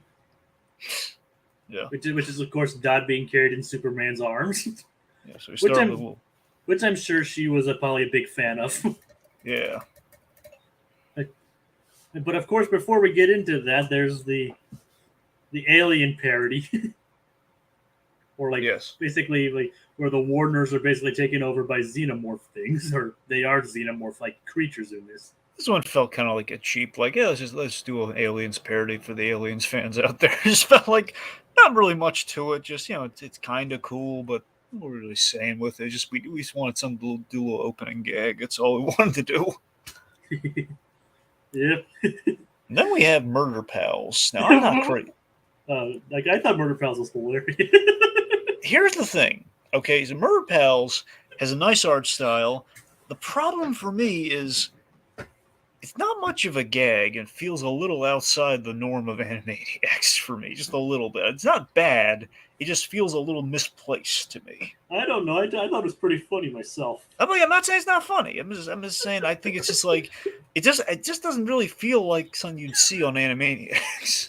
I mean, look at all the stuff we see usually on these kinds of shows. It doesn't really seem too out of place to me. Okay, what? I don't know. It's fair. I don't know. I mean, the first one was just like I just wrote down Lassie because that's basically who it is anyway. Yeah, essentially Lassie killing people. Lassie pushes mom down a well. That's what I'm saying. It feels like a little non sequitur to me. It's like, okay, and the dog's just killing people. Yep. Yeah. I mean, I just like how it escalates, though. Right. All right. Then do you want to just going to go over all the Murder Pal stuff, or do you want to just going to do that as it comes? I guess as it comes. All right. Then we get to Grand Mouse Day again. Yeah. So this is when the Brain figures out how to take over the world, in which he basically pulls like he's going to take a day and he's going to take many attempts. Actually, he figures out the Madam President's phone number by basically resetting the time over and over again until he manages to call. Exactly. So until he can convince her, until he can call, and then they ask. Like, this is really funny, but the Brain is smart as he's like, what's in your left jacket pocket? Is a picture of my dog. He didn't ask the dog's name. That's what baffles me. But we need it for a gag later. So it's the fact he's going to guess all the dogs' names versus just asking what the dog's name is when he does the do-over again. That's what cracks me up. The dog's name is Dog, which is ridiculous. My God. Like you're wholly unfit to have a pet. Yep, and then we have like the whole sad story of like why the dog was important to name Dog and everything. It was like this whole like it was like a pretty much like supported through college and then keeled over after she graduated. Which, as they point out, is cliche. And then just the fact that he's going to do this exact runaround for all the members of the UN, that's how he rules the world. And hey, it works. Well, yes, but for how long? It works, and then, of course, changes over from right as it's about to turn midnight, 6 a.m. Then the brain realizes, oh god, no, I have to take over the world in one day. In one day. Yep. Now here's a question for you. Sorry. So something occurred to me on the rewatch, Jacob. We have the Madam President character here. Now, this is new for this season, and obviously we've changed administrations since, but it feels odd to me. This is the first time they've done a fictional president versus, like, we didn't just do the new guy. Yeah. Well, doesn't that feel a little weird to you? Like, we've done Clinton, we've done presidents people have either liked or not liked, and this first time it's like, hey, we're not going to talk about the president. Oh, female president. Or like it's like basically an original president character is my point here. So It just feels like why do you think they did that? I don't know. It's kind of an odd choice. Yeah. And maybe they didn't. And maybe they figured he'd be out drunk, be out disappointed. They didn't want to offend the new guy. I mean, is it even? It's embarrassing. I'm trying to think. Like, would he even be up for re-election at this point? Like, how much longer are we gonna have this new guy? And I don't know. Anyway. But anyways, like I do like some of some of the different methods he uses, like including like the radioactive chicken, and then like just one like my favorite one being like simply posting, "I've taken over the world" online, and people just going along with it. Basically, he just doesn't even care anymore. I don't know. I just thought that was funny. No. It is. It's the fact that just brain is being caught in this time loop. It's just taking the fun out of ruling the world, taking over the world. Yeah. Like part of the fun is all these zany schemes he comes up with. Exactly, and it just gets really. He's done it over 200 times. It's been about roughly 80 years. And we do have, and this is what I'm talking about, Jacob. I love we have this genuine moment here where, like in the previous in the Talladega Mice one, we had the the whole like Pinky, I should take your feelings into account more. And here we have this bit where what, if I'm gonna be stuck in a time loop, I'm glad it's with you, old chum. Like that was beautiful. It gives him like piece of a sandwich. That was really nice. But then we learn the truth. Yeah, Pinky, apparently every night before he goes to bed, he turns on his white noise machine. Turns out, not a white noise machine. Turns out, it's a prototype time machine that failed. Although it does have one of the worst jokes in the whole show, in the whole season. Yeah. Like, if I don't get a full 13 hours, I turn into a real Karen. Yeah. Which is honestly like one of the worst, probably like the worst joke this season. You got a real hang up on the Karen humor, It's... Yeah, because it's a dead meme. It was like dead before it even began. So the meme is completely dead. It should be dead. What I'm saying. All right, okay, fair enough. Anyway, it's just not funny. All right, fine. Okay, point being, finally breaks the loop in the brain with just joy in his heart. We're going to the cues up the classic. What are we going to do tomorrow night? The same thing we do every night, Pinky. Try and take over the world. Now, see, if Brain was smart, if he was really smart, what would have done is endured the time loop one last time and then break it. But he didn't do that. Otherwise, the show would be over.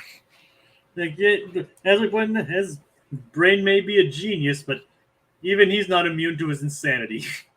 Yeah. And then Lassie trips Dad over a cliff. God. Like I said, I just like the escalation of the murder pals. Yeah. And of course, we get to probably one of the weirdest shorts this season, The Island of Dr. Warno. So, I mean, look, this is me being a little biased here. It's like, Freakazoid did it better. Yeah, he probably did. Yeah, Tim, we didn't have Tim Curry in this episode, so that also probably... But we did get Scratch's brother, Jurgen. Yes, yeah, we got Jurgen here, the twin brother of Dr. Scratch and Sniff, and yeah, he's a sick puppy. Well, apparently in the very first episode of Animaniacs was just out the door. See, that was funny. That's really funny. I was going way back in time on that one. He's like, yeah, like when Wacko went out the door just for a moment, he ate the cake that Otto's brother had. Yeah. So there's that. Yep. Was Hello Nurse in that flashback, or was she not there? No, I don't think she was there. It's a shame because we haven't seen her at all after this season. Yeah. Or at all, technically, in this series. That's what I'm saying. I think they completely like, no, we're not. Oh wait, you know what? In one of the episodes, I mean, she's mentioned. That's what I'm saying. One of those episodes, they had, I forget if they held up pictures or not, but they mentioned Minerva Mink and Hello Nurse. They mentioned them once. Yeah, I have that written down, but I can't tell where. It was in this season, but I don't remember. Yeah. I think it was probably in episode 1 or something. No, I don't think it was episode 1. That was mentioned somewhere, anyway. I wrote it down somewhere, but right. So it definitely wasn't here yet. I would have brought it up. All right, so we meet. So basically, Jurgen here, he's created his compliant Warners, and basically it's kind of a Island of Dr. Moreau, sort of like Monster Men sort of thing, only with Warner Brothers. And we have this horrific scene where we see like all the creepy lab scene, which we see all these monstrous versions of the Warner Brothers, but also on the success stories though. We have this cute little bunch of we have Ditto, Ratto, and Sappho, and they're so darn. Jacob, how darn cute are these critters? They were pretty cute. Those are all shy and like their personalities. They are not the Warners because they're very. Again, these are the abused Warners, which makes them even more sympathetic. Yeah, you do kind of feel bad for them, especially considering Jurgen's mistreatment of them. Man, they're not even allowed to have strawberries, Jacob. No berries. All just for Big Brother. Yep. And Jurgen kind of was driven insane, kind of like they were. And obviously, it looks like they're building up to this tense climax when all the monsters turn on their creator and get him in a tickle fight. They just tickle him with feathers. No, thank goodness, because again, I was thinking they were going to go for. Well, obviously, we're almost could end like that scene in Natural Born Killers. Thankfully, we didn't do that. Basically, yeah. Yeah. The scene with Tommy Lee Jones, by the way, which is not for the faint of heart. No. You ever seen Natural Born Killers? I don't. Yeah, no. Yeah, trust me, it's not pretty what happens to Tommy Lee Jones in that movie. I've heard of it though, so I don't doubt it. All right. Anyway, so that brings us to episode 7, Clefton Twainy, which involves Wacko sawing Yakko in half. In a magic trick. Not literally, just in a magic trick. But the first episode is Global Warnering. So we meet Josh Polar here, and basically this is like a polar bear that sells timeshares in the Arctic, and essentially this is an episode, it's a PSA about global warming, which feels like something they would have done in the 90s. It is, and they also even point that as like preachy warning ending. Yeah. Like it is a catchy song and everything, where they were basically Polar and the Warners like battle back and forth between the timeshare and saving the planet. And again, this is like the thing where this season does have some episodes with some finality to them, and I kind of like there was a little bit of finality here, where it's like we're ending, not we kind of yet again are ending with the Warners in peril here, which feels kind of appropriate, where it's like, hey, everything's melting, they're making their pleas, and like, hey, someone do something quick. Yeah. I mean, there's not much to say about this beyond that, but yeah, they do make some good points here. The leftovers gag was pretty funny, where they're trying to explain to Wacko what a leftover is, because he's never heard of such a concept. That's really funny. It's like, it's food. Yeah. Yeah.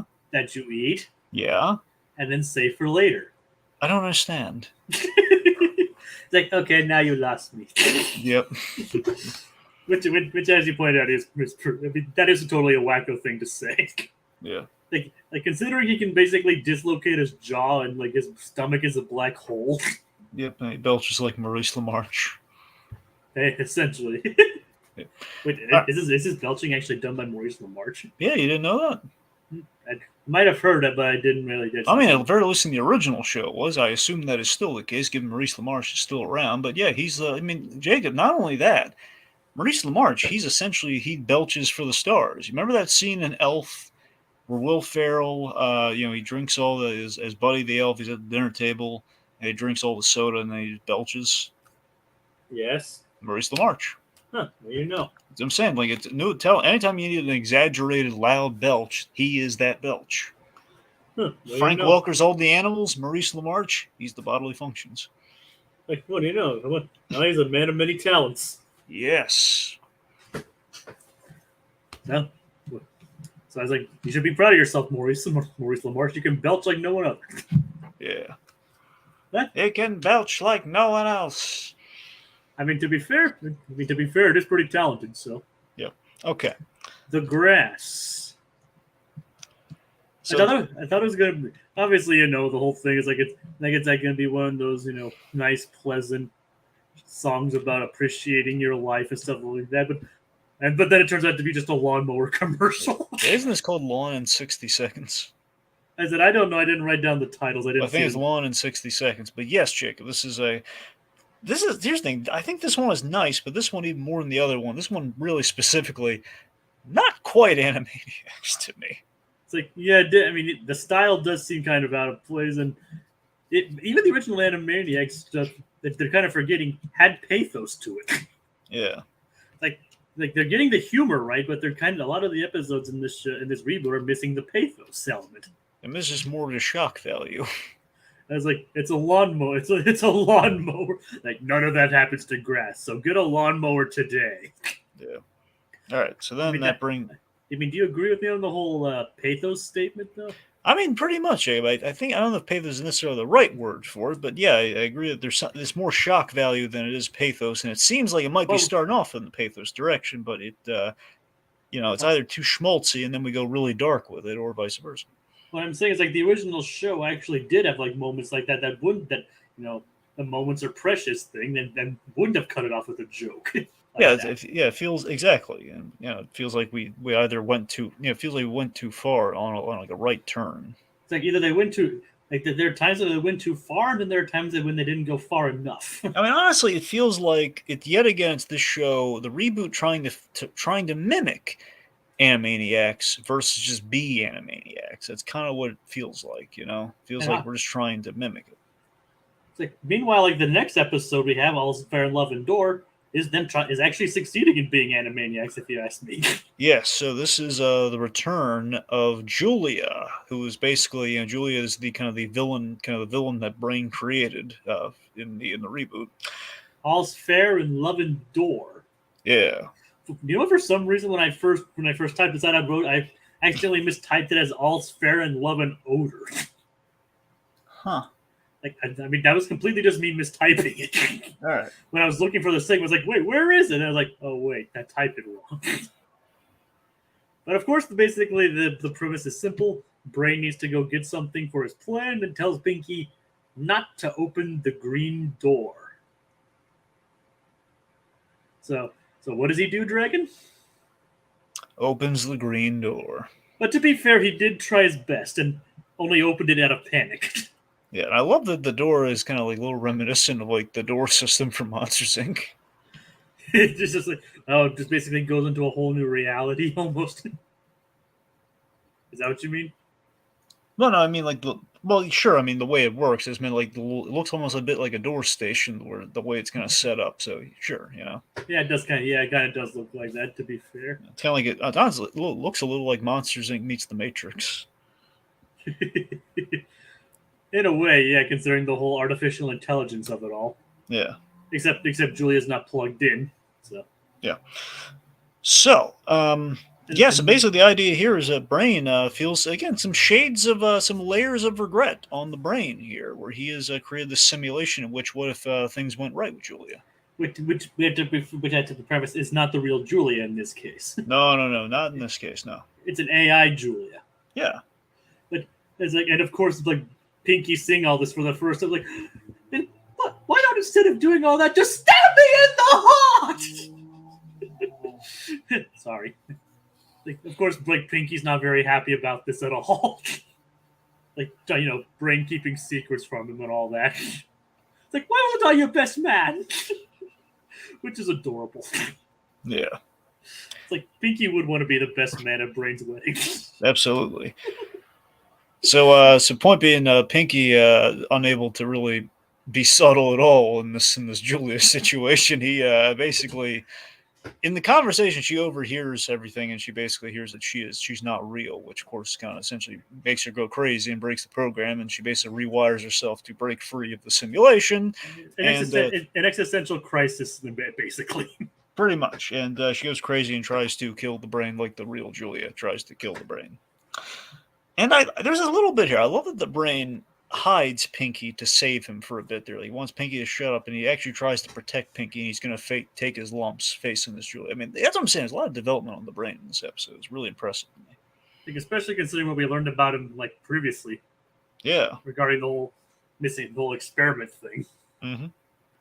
Like, so, and basically, he even comes up with an idea to basically destroy the new Julia bot, but basically having Pinky smash his piggy bank. Yeah, because there are coins in there. It's like, hey, whatever you do, don't take that hammer and smash your piggy bank. Don't do that. Reverse psychology is his way out of that situation. Which is probably this series' best use of Chekhov's gun. Because Brain went off to get the hammer from earlier. Right. And then Pinky using it to destroy Julia. the Julia bot. Which, of course, they dispose of, and the real Julia finds. Which is like, which obviously hints at a team up. And now Brain have to deal with two Julias who are out to kill him. But unfortunately, we are never going to see what happens now. We're never going to see what happens. We don't know. We don't know if she was going to appear in the remaining 3 episodes they had or in season 4, because I think they did have ideas for season 4, and they clearly not going to be able to implement them now. It's unfortunate. Yeah, it's unfortunate. I love that Julia was really excited about putting the Brain's demise in her holiday card. She's delightfully twisted. All right, then we end on something that feels to me like a better version of the grass. No, not the grass. The other thing, the lassie thing. The Murder Pals. Murder Pals. This one feels like a better version of Murder Pals. They have cute things that can kill you.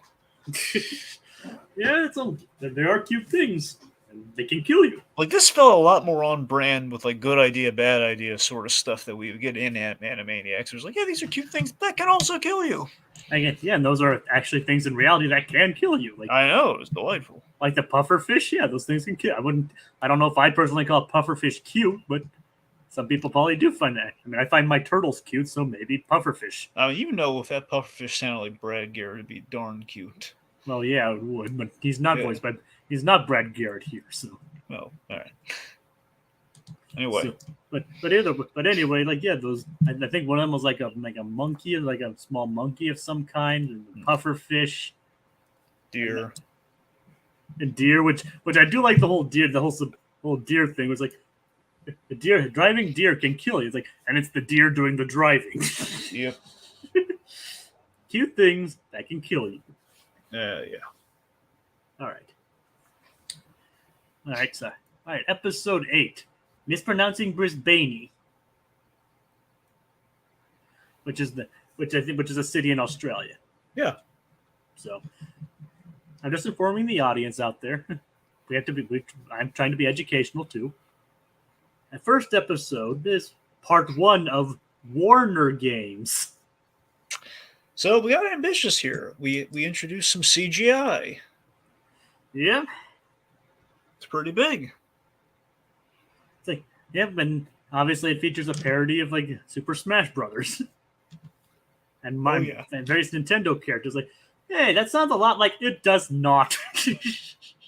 Like they're trying just not to say the word Super Smash Brothers. Nope. Brawl and Bash siblings. Yep. Yeah. But one of the more interesting things about here is the cameos. That's true. The various Easter eggs they were talking about. Yeah. We actually got to see the Good Feathers, Slappy, and Chicken Boo. Which, to be fair, we did see Chicken Boo in season 1. So, Remind me, where specifically did you see them pop up? you mean in this episode? Yeah. When they were talking about the Easter egg. Oh. They're talking like the whole thing was like they're talking about Easter eggs, like how they're hidden for the viewer to see and all that. Right, gotcha. And then like on the couch above Wacko was like the Good Feathers hatched out and flew away. Then another angle we saw Slappy walking by while dragging Chicken Boo. Right. But just silent cameos and all that. Right. Something, and it's like when they get sucked, it's like something incredible has happened. Someone on Reddit said they liked the reboot. Calling out the critics, it's pretty funny. It's like, yeah, but it's kind of funny that they actually brought in Reddit and all this. So. Oh yeah. So basically, Wacko. Yeah. I was going to say Wacko gets addicted to video games, and so do they all. Honestly, they all get sucked into. I love. Here's a gag for me that really works. So we have Wacko playing the video game, and he's basically frozen solid, looking at it. And the Warners are saying, "Oh, I guess we run out of money on the budget," But of course, the fact they're going to say that in an episode where they're going to go full CGI, so it feels like no, it's actually going to be a rather expensive episode. So it's kind of funny they make that joke. It's like, but then all three of them get addicted to video games, in which case they've been gone for 6 months, which Rita calls them out for.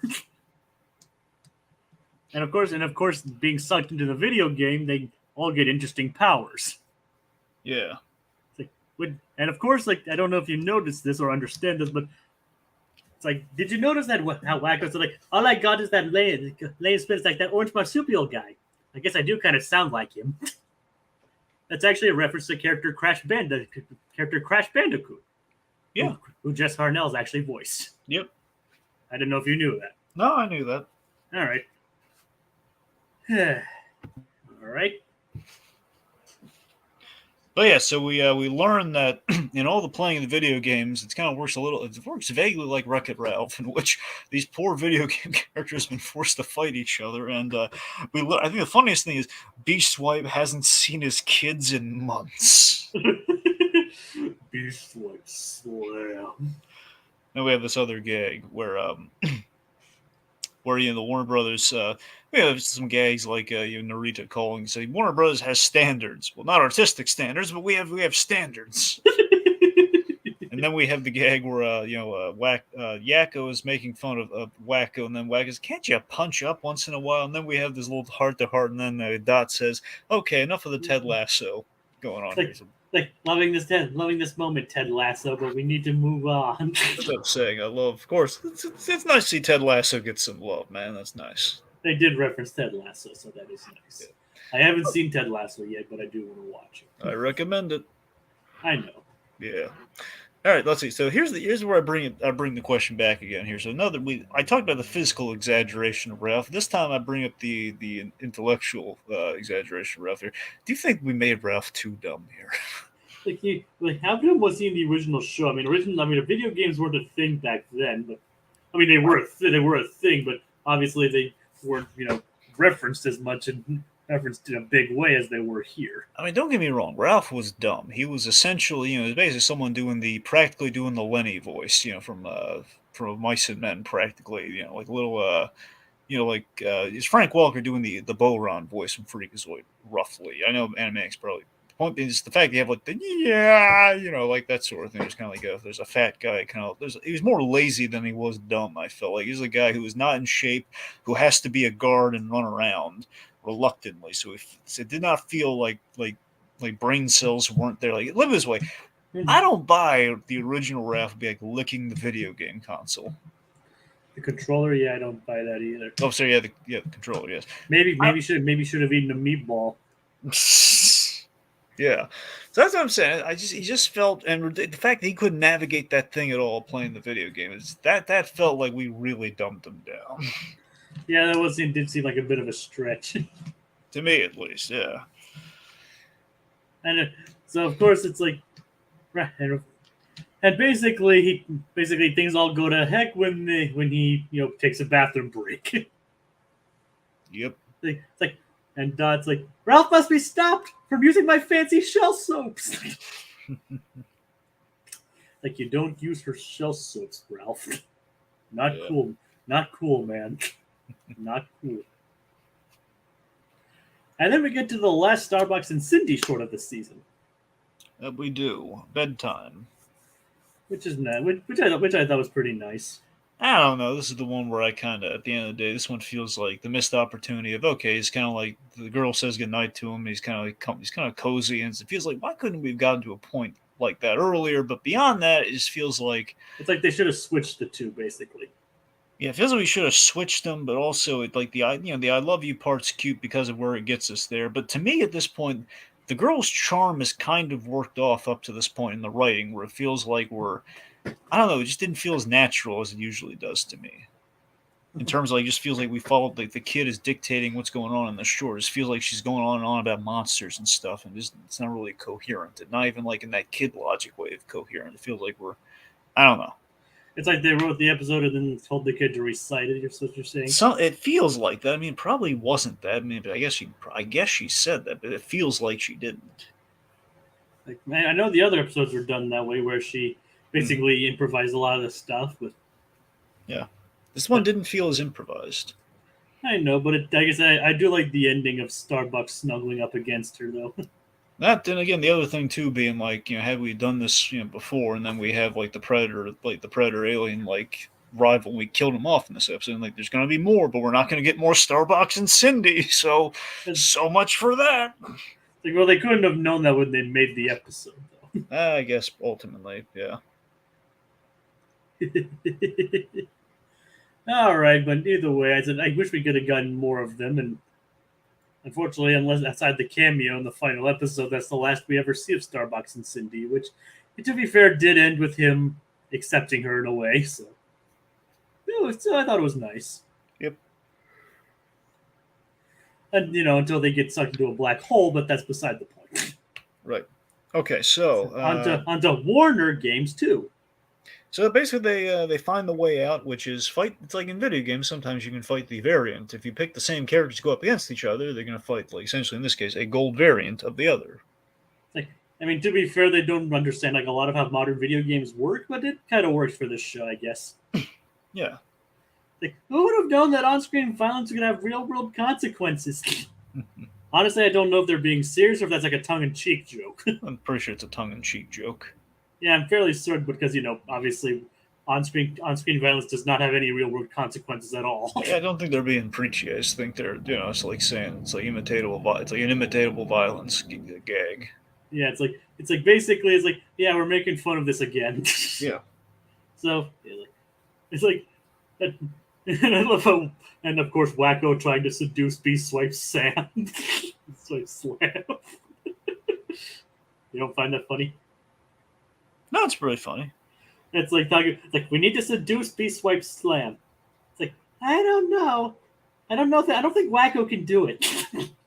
No, but well, it's basically like, God, I am so desperate, I'll let Wacko do it. And Wacko's game for it. Yep. He's like, so do you slam around here often? Slam. I mean, I don't know, but Dragon, what do you think? Do you think Wacko has a chance? No, actually, yes. I think he does have a chance. I think he has the charm for it. What do you think? Yeah, no, for sure. Yeah. But again, like I said, the gold versions of themselves, and obviously, I do kind of like the CG of the fight scene and everything, which I have to admit is pretty impressive. Yep, and essentially the key is they got to beat themselves to beat the gold version. They do that, they're out of the game. Hoorah. I do the one joke. Another joke I did like of that is like, she's just copying me. It's like, well, we're just copying the Marx Brothers, so glass houses, which is fair. That was a good line. Like I said, they do have good jokes in this show. It's just like I said, they just don't land or as memorable as the original show was, and that's not even nostalgia speaking. Right. And of course, Ralph used Dot soaps, which not cool, man. And an odd moment of pathos in this series, Crumbly the mascot. Yeah. What do you think of Crumbly the mascot? That was okay. It's like just the mascot who wants to dance. Yeah, I mean, it was fine. Like I said, it's like it is kind of something. I wouldn't have picked it over the gnome, but it was okay. I know you want to pick. I know you're sore. I know you're sore over the gnome. I'm very sore over the gnome. I can feel the backache from the lack of gnome. Yes. Like you want him to come out of your mouth. Yes. Well, sure. Well, that may have context that's not good, but yeah. It's like you can feel the gnome. I feel the gnome wants to rant, Jacob. The gnome wants to rant about why he's not in the episode. Should I cue up your rant music? No. Wait, do we have the rant music? I don't know. I don't think we ever decided your rant music. Well, no. Never mind. No, we don't have the rant music. Never mind. I was just joking anyway. Okay. All right. Like, did you think that's enough, then, Dragon, for this one? Yeah, I think so. Yeah, let's move on to the episode 9, the penultimate. Soxagani. It's Christmas time. It's Christmas time again. Yeah. And of course, it opens with Pinky in the Brain. Yeah, so this one, I love how we called this out. So this one's how the brain thieved Christmas. Now, clearly, this episode has big shoes to fill, given the Emmy-winning Christmas episode that everyone and their mother adores. Which they themselves point out. Hilariously so. Emmy-winning, like a certain Emmy award-winning episode. So I think this episode, in some respects, I'm not saying I'm not trying to come down on the episode, but I just think by point of comparison, the episode's kind of doomed on arrival because of that fact. Kind of. Yeah, Pinky on the Brain Christmas. This ain't. Yeah, this is okay, but let me put it this way: this is okay, but this did not need to be 2 parts. So at least I'm just glad they went into a different direction with it. I mean, this one just feels a little too telegraphed. Where the thing about Christmas one, at least that one kind of hits you in the solar plexus when the heart comes out of there, you know. It's like it isn't. I mean, the fact that the original one is helped by the fact that it's not based on it's not a parody of a pre-existing story. Yeah. But for what it's worth, though, I do think they parodied it quite well. And they even did throw in a couple of rhyme schemes here and there too. It just. But I do like the idea of Brain trying to make a Pinky toy, which is, obviously a pretty clever idea, based on his research. I mean, and stop posing so seductively.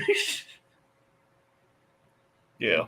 And and then of course, like during the production, he has like this big muscular Pinky. Like, disqualify him at once.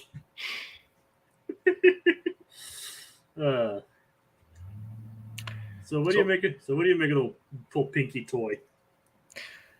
Yeah, so so I love the genesis of the Pinky toy. I love the idea that he's basically combining a bunch of kind of iconic toys in which you have, like, hey, you got the Slinky, you got the Silly Putty, you got the hula hoop. They're selling empty rings, Pinky. It's just really funny. You got the yo-yo and you got the fidget spinner. I have no idea what this is. And apparently, according to the internet, neither does anyone else. Which is great. So I love the thing we need. So basically, the key, there's a common factor in all these in which they're simple, pointless, and irritating. Incredibly irritating. Which leads to Pinky as a doll. Which, it makes you wonder why he didn't think of something like this before. Yeah. I mean, so Dragon, do you want a Pinky doll for Christmas? I don't think. Oh, Jacob, I'm so glad you brought that up. Actually, I wanted to tell you something. I can tell you about it now. Okay.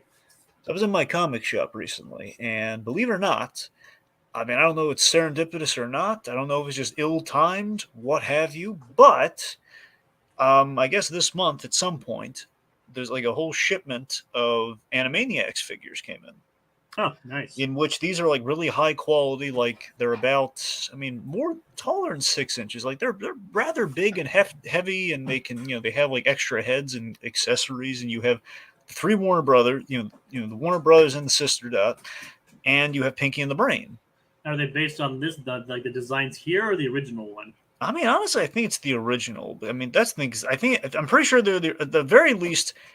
I think they're the original because one of the accessories on the brain is you have like the little keychain of the world, which is from the Christmas episode, Aw. and the Warners did not have the slightly yellow face like they have with the Reed is like the not yellow, but there's like a different It's, shade of white on their face. it's not pure white like it was originally. Exactly. So I think this was like the pure white. I'm pretty sure these were made to look exactly like the '90s versions. I'm pretty sure. All right. Point being, they're really cool and they came out. They're pricey because again, they're like high quality. So they're like 60 something bucks a pop. But they are. Anyways, point being, it's like so technically they have made a Pinky doll. Nice. Yeah, it's Hopefully, cool. hopefully it's not really controlled and tries to take over Christmas. Yep. Well, they missed the mark in which they were released, so I think we're safe there at least for about Not about 10 more months. Yeah. Then we'll find out in about 10 months. We'll find out in 10 months. So, so I love the trial and error with the Pinky doll here, where like Brains like trying to this one's too meta, in which it calls out the whole like the whole Emmy winning episode thing, like too meta. It's like, perhaps try JavaScript for my base code? No, too smart. how are there still monkeys if we evolved from monkeys? Too dumb. And of course, when you have brain scan Pinky into the doll, it's like you can basically have two Pinkies for the price of one. Yep, and then we mass produce it. Which would be a nightmare. Yep, and that brings us to our little intermission, which is Santamaniacs. Which I like this one. It's a fun little ditty. Yeah, this was fine, but it just feels a little abrupt, just given the fact that it's one of those things where the whole thing is essentially built around the song, which I mean is nice. Just feels like, well, where's the saving Christmas part? Like Santa, we get to see Santa do it. And this is where they mention the disappearance of Hello Nurse and Minerva Mink. There you go. It's both like talking about people being naughty. And then right. and then Wacko or Yakko is like we've actually been less naughty since the disappearance of Hello Nurse and Minerva Mink. There you go. They actually point out how they're less naughty than they were before. which I do like they pointed that out. And of course like the line like we're not basically equating Santa spying everyone to the NSA, which is a good pull. NSA, hey guys. Sorry. So, what do you make, What do you make of this one, Dragon? Well, you mean of the Santamaniacs? Yes, like. Well, that's the thing. I like it, but it just I feel like I'm left wanting more, not in the good ways. It feels like there's honestly, you know what it is? It feels like, okay, basically Santa Claus is a little angsty over all the complaint letters he's getting. The funniest one being, Cole's killing the planet, you monster. That's really funny. Which of course, so you guys had a couple of kids. Like the last one was you, which is priceless. And it's great. Which feels like something they would write too, by the way. I think he specifically referred to Dot in that one. Well, that's what I'm saying. Yeah. So I don't know, basically the whole song's about the impracticality of like how impractical Santa is and why they need his help to accomplish these Herculean feats of magic. And the whole we end on a gag of will you three stop singing? It just feels like there's no moral here because we've ended the episode already. It's the fact of okay, we annoyed Santa in submission, and I don't know, it just felt a little. It was fun. It was seasonal. It just felt a little off. And that brings us to part 2 of How the Brain Thieved Christmas. Yep. It is kind of weird having an out-of-season Christmas special. Yeah. But of course it does lead to the climax and everything. We do see the mass production of the Pinky dolls. And it's a huge hit. Yep. We have this one feels like slightly like a rehash of the Emmy-winning Christmas special, in which it's the whole Pinky came through with the brain with a gift, and the brain changes his mind. In this case, we have the antimatter particle. Yeah, it doesn't have the same. It doesn't really have the same poignancy of brain reading the letter. Yeah, reading the letter and getting the keychain. It's like the keychain that has the world on it, which is so effing brilliant, man. I love that so much. I mean, that's why it won the Emmy, Dragon. Yep, I'm aware. Yeah, I'm aware. Sometimes the Emmys get it right. That was Like, one of those times. yeah, it was. It's Yep, like, that and all the Cranston's awards, all the times they got it right. I mean, I'm sure they got it right a couple more times. Oh And, yeah, they surely did. Yeah. but So and anyway, that's pretty much it. like I said, yeah, it's like as I mentioned, it is good. It's serviceable, but Pinky and the Brain Christmas, it ain't. No. Okay, and that brings us to the final episode of Animaniacs, the reboot. 90s video gamey. Which honestly is probably the best of the Amy's for me. I don't know why. So at least in this season, Yeah, at least in this season, yeah. and I do like the little 8-bit style they did. That's what I'm saying. I really like that part of it too. Yeah. Yeah. And of course, before we even get onto that, we get to International Mouse of Mystery. Yeah, this was a nice James Bond nod here, in which the Brain basically would do like kind of a Bond opening with Rob Paulson as Pinky singing a Bond song. Well, Pinky would be the Bond girl. Yeah, of course. So, and the idea, basically, the Brain, I'll play James Bond because I love that right now, serendipitously, when they're doing this, like we're still looking for a James Bond, which takes a while, so they were kind of safe on that front. So while they're looking for a Bond, it's like I'll play James Bond, I'll get cash, and I'll use that cash to fund my Take Over the World plots. And then basically he gets emailed back like, and Pinky's like, nah. they said nah. I just love like the no thanks, like yeah, no thanks. It's like yeah, they didn't even wait to respond to him. They're just like nah. Great. It's like now we're going to find a profitable yet endlessly repetitive formulaic rebooted franchise that relies on just a handful of tired characters. Cut to the opening of the anime.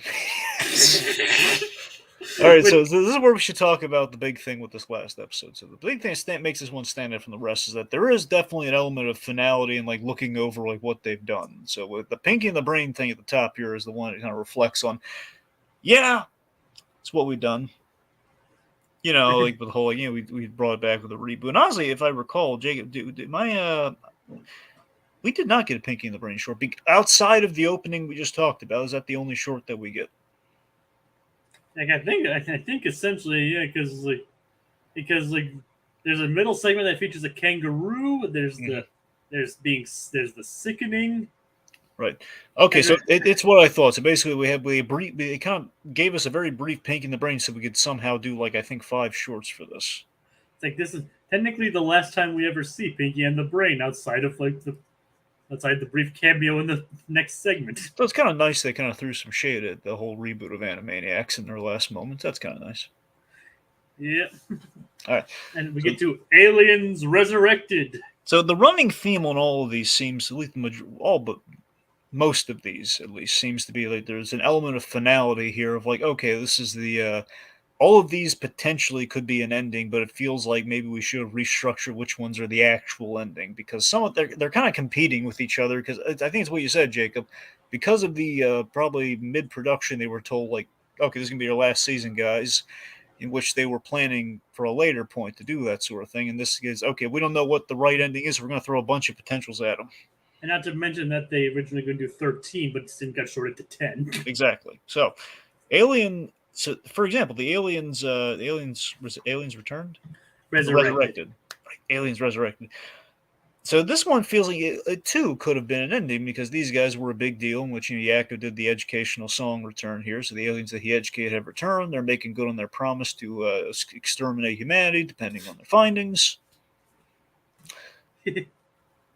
And yeah, basically they basically it is kind of funny how Wacko's original song convinced everyone because the aliens to destroy everyone since they're very nasty. Yeah. Which I mean is way to go, Wacko. Or way to go, Yakko. I didn't do anything. Way to go, Yakko. You doomed humanity. Yeah. What you were saying? Yeah, so honestly, this episode does make me wonder, again, it kind of makes me wonder, should we have, given the way we are going to end things with the last of these, do you think we should have ended with the aliens resurrected thing, but have them actually finish the job like after they do this extended awesome song, they say, not good enough, and then just take everyone, then that's the end of the series? I don't know. Maybe they wanted maybe they could have had like hand waves with the final one. Way better than this one. They could with this one. I don't know. I love the bubble tech. I love everyone gets kind of bubble up during the abduction process. And we also brought back Kyle Hebert, the announcer guy. Gohan from Dragon Ball. Yeah, nice. Well, Dragon Ball Z, but yeah, and everything else. Anyway. I know Kyle Hebert is. Yeah. I just didn't know he was in this. Yeah, he's the aliens. I think he's all the aliens, technically. At least in this one. I forget if he was all the aliens in the last one, but he's all the aliens here. I had no idea that's Kyle Hebert. That is him. What do you know? The animation style is really good during the song. I have like the Warners and kind of like a more kind of flatter kind of style. It was kind of interesting to see the style switch back and forth, and it's obviously turned back into a battle song because like Pinky, like the Warners defending humanity, and then basically talking about humanity, and the aliens talking about humanity's sins. Yeah. Basically, the moral could be like, just because some of humanity has done a few bad things, that doesn't mean you should condemn every single person. Which, of course, the aliens don't listen to and then threaten to blow up everything. Basically, it's the exact opposite of the day the Earth stood still. Yeah. So it's like okay, we'll leave and we'll come back and make sure you fix every single bad thing. And of course, that means they're doomed. Like, they're coming back. We're gonna be destroyed, aren't we? Yep. But it's not the aliens that destroy them. No, it isn't. So that brings us to the next one. Joey. I think it's just Joe. Or Joe, whatever. Because he's grown up. That's the gag. So Joe. Yeah, this is my least favorite of the whole season. Yeah, mine too. I mean, look, I like that we're getting ambitious. It feels like, hey, we're getting ambitious with like the animation style. It's like, it's like the shifting. It's the thing where the characters' lines move, but they have like the stationary. It's kind of like the Chowder thing. You remember the Chowder effect, right? Yeah. So I like that the animation looks good there. It feels like, hey, we're getting ambitious with the animation. Only in the last season, though. And and also the animation style is probably easier to adapt to with being digital and all that. Yeah, I mean, no, for sure. But it just feels like, why couldn't we have played around with this with these oddball shorts earlier in the series run? It's like, yeah, and honestly, the short really isn't too great. And why are we putting this in the last episode when we have like a theme on all these? I don't know, Dragon. I don't know. I'm not yelling. I'm yelling at the show. It's like it was just kind of like just a lazy, like, oh hey, the kid staying home with his mom, silly with his mom joke. Yeah, I don't know. It's a cheap joke. Not even like the vocal stuff. Not even the vocal artist they got for this could save this one. Nope. Even Greg Griffin was in this episode, and you love her. I do. And even she couldn't save this one. Yeah. Anyway. So it's like yeah, this is like kind of a sour note. Yeah, then we go to the Stickening, which again, yet another one with like the tone of finality here. This one this is the black hole. It's the Sickening, not the Stickening. Are you sure you sure it's not the Stickening? Because given everything gets stuck to the thing? Yeah, maybe the Stickening. I thought it was the Sickening because I mean, at first glance I thought Sickening too, but it has to be Stickening because they're all sticking to the thing. Yeah, because of the whole lollipop deal. Yeah. Anyway. Yeah. All right. So this is a broad one. This one's yet again another one that debatably some of these could have been like the last swan song here. I don't mean this keep being a old broken record with that, but it's the fact that we have like they're all stuck to a giant lollipop that Wacko brings to this theme park. And it is the Stickening, you were right. Yeah. And it escalates, and it's the fact that they cannot get away with from this thing to save their life. It feels kind of like a throwback to something you would absolutely do in the 90s version of the Animaniacs. Goes a little dark. We killed that pigeon. We saw his soul leave his body. We killed that pigeon, man. And basically Don's not being hell-bent on the teacup ride leads to destruction. Yeah, leads to the end of everything, essentially. So we see the return very briefly of Mr. Clown. Paul Rugg. Unfortunately, he doesn't say Freud-Laven. No, he doesn't say Freud-Laven. But the other thing too. So apparently, I know we've mentioned this before. I mean, I'm sure you've mentioned it before. It's the fact that there was an attempt to do a Freakazoid segment in the reboot of the Animaniacs, but they say they couldn't get it to work because of some time stuff. I don't know, man. It feels like they should have tried harder to get like that one Freakazoid because now everyone's gone. I honestly don't know if I honestly don't haven't heard anything about Freakazoid short involved in this series. I heard there was an attempt that they were. I don't know how true it is, but I heard there was maybe an attempt to do a Freakazoid thing, but ultimately it wasn't in the cards, and I feel that's very unfortunate. Now they got Paul Rudd back for Mr. Clown. Yeah, It's a shame they didn't get. It's a shame they didn't get back for Mr. Director. That's what I'm saying. Like between Mr. Director and Mr. Clown, who you like more? Probably Mr. Director. Me too. Even though the whole Freud Laven is still pretty funny. That's the thing. You see, the director is serious. When Paul Rudd does his Jerry Lewis stuff, his homage to the Jerry Lewis, there's serious Jerry and then there's funny Jerry. The Mr. Director essentially is serious Jerry with little peaks and valleys of comedy Jerry. Like he'll say, "What children? What are you doing here? We're trying to film a movie," and then the screaming and the talking and the kind of shifts back and forth into her. But the clown is like he's all kind of comedy Jerry. It's like, he didn't even speak that much. Yeah, but it was nice to see him again, though. Yep. But basically, sure. It's sucking. Basically, the teacup starts spinning and spinning and spinning. It sucks in basically everything, including the fair, and then other characters such as Pinky and the Brain. And as you notice, the gnome. We see the gnome. Yeah. We can see Starbucks and Cindy, and then the entire universe being sucked into this black hole. And again, that feels to me like, it would have been broad, but that would have been another way to end the series. Like, okay, well, we got sucked in a black hole. And Evan's like, what a way to go with a bang, huh? That's what I'm saying. They give a final line, everything. It's pretty good. And then, probably one of the most surprising things this season. That's one word for it. Slappy's return. Yeah, Slappy returns. This is it's great to see her epic return. It's an epic cameo. And they got Sherry Stoner back. Raises the question, though. Why no Slappy up to this point? I don't know, Dragon. I know you don't know, Jacob. You weren't in the writer's room. Why am I... Then why are you asking me? I'm posing it to the audience and to the show and honestly to myself. Why no Slappy up to this point? Although you do kind of have to admit it is kind of apt for a character. Basically, it's like, leave me alone. I'm retired.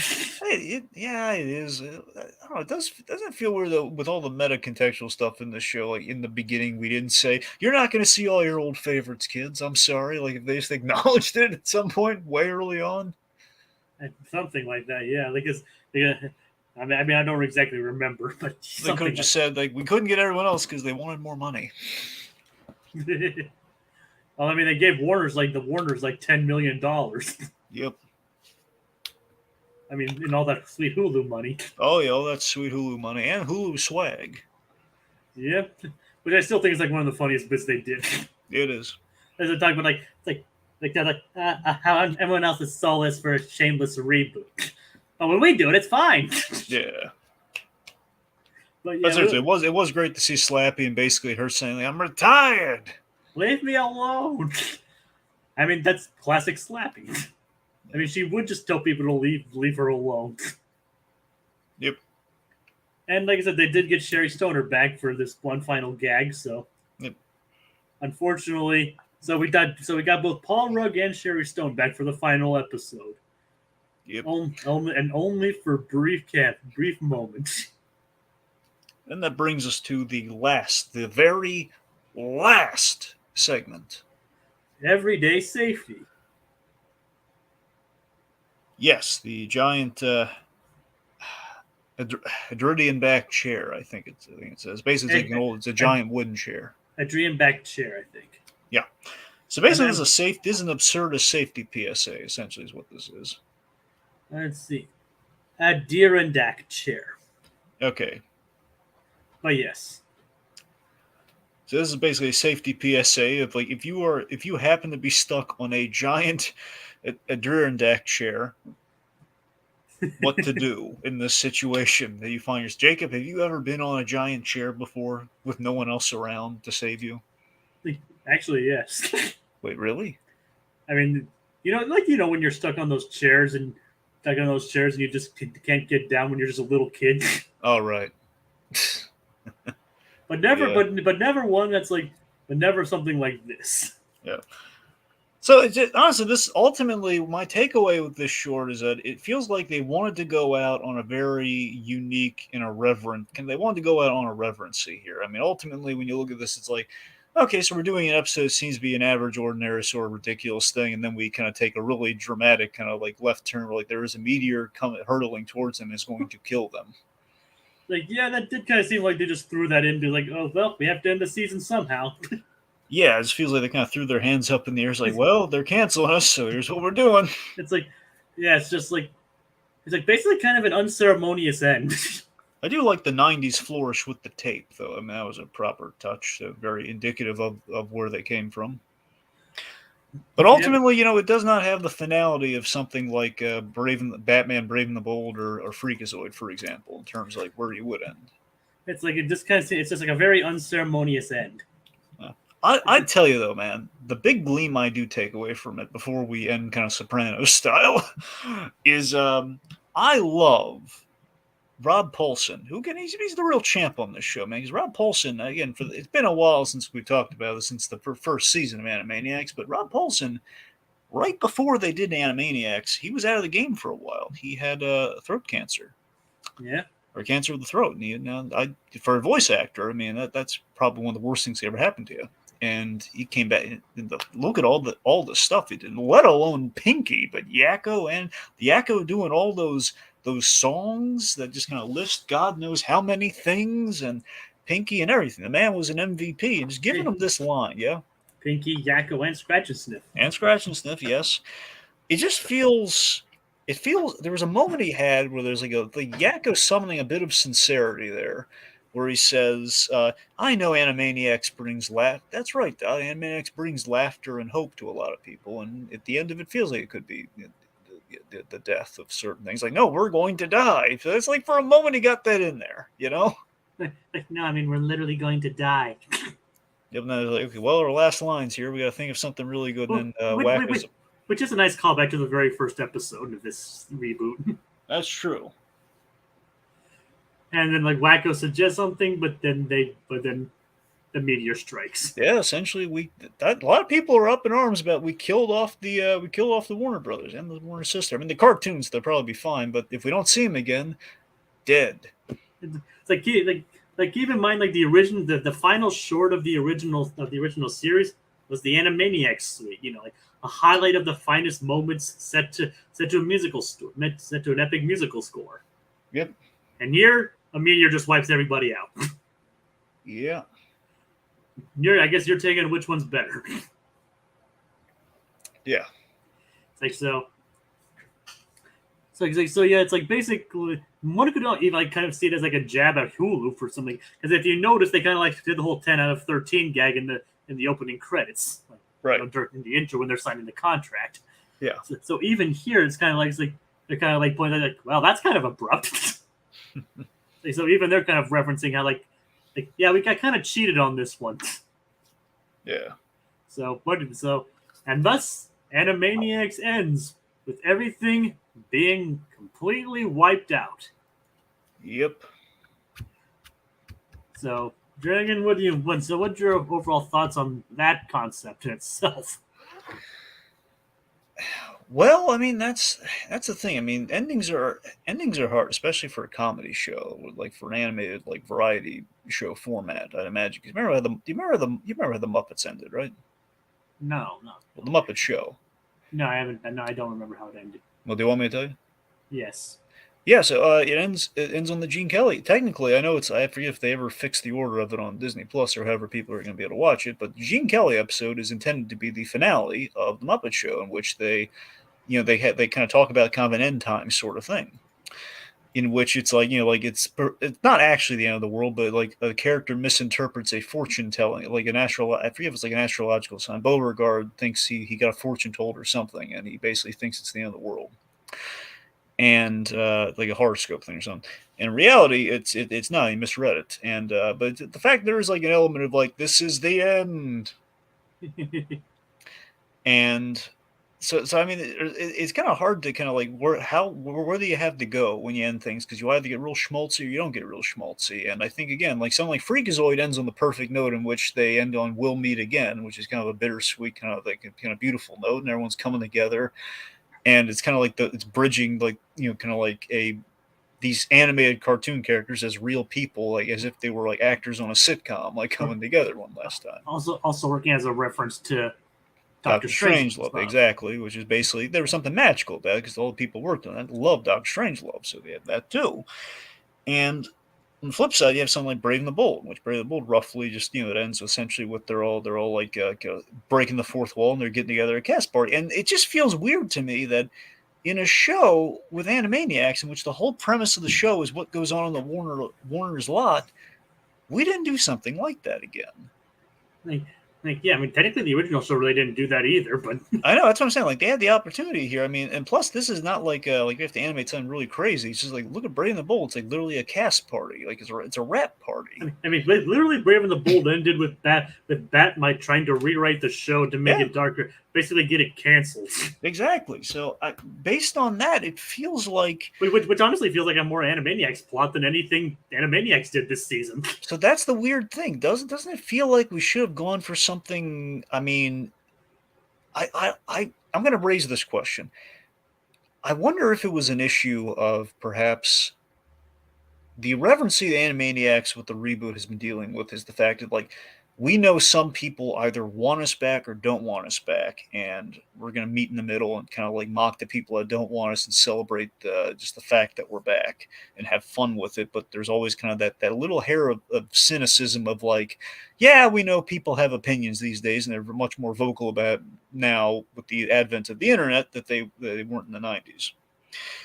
And I wonder if that may have harshed like ending on kind of a note of sincerity and just kind of like behind the scenes, like a party of some sort. Like, I mean, for me, like if it were me doing the Animaniacs, a part of me would wonder if this could have come across as schmaltzy, but if we did like the whole party episode, that was like I think was the very first episode of Animaniacs, in which they want to go to the party and Dr. Scratchniff has to train them, right? I don't think that was. I mean, the first episode of the Animaniacs actually did have them trained, but the party episode was a separate one. Okay, well, I forget it. Well, so I guess was it like one of these shorts in the first episode? Well, technically, the original first. I'm checking. I'm going to check it out now. Let me. The original one was just It was called Xanatize, which was actually written by Paul Rudd, by the way. Dr. Stratchett released the story of how he first met the Warners.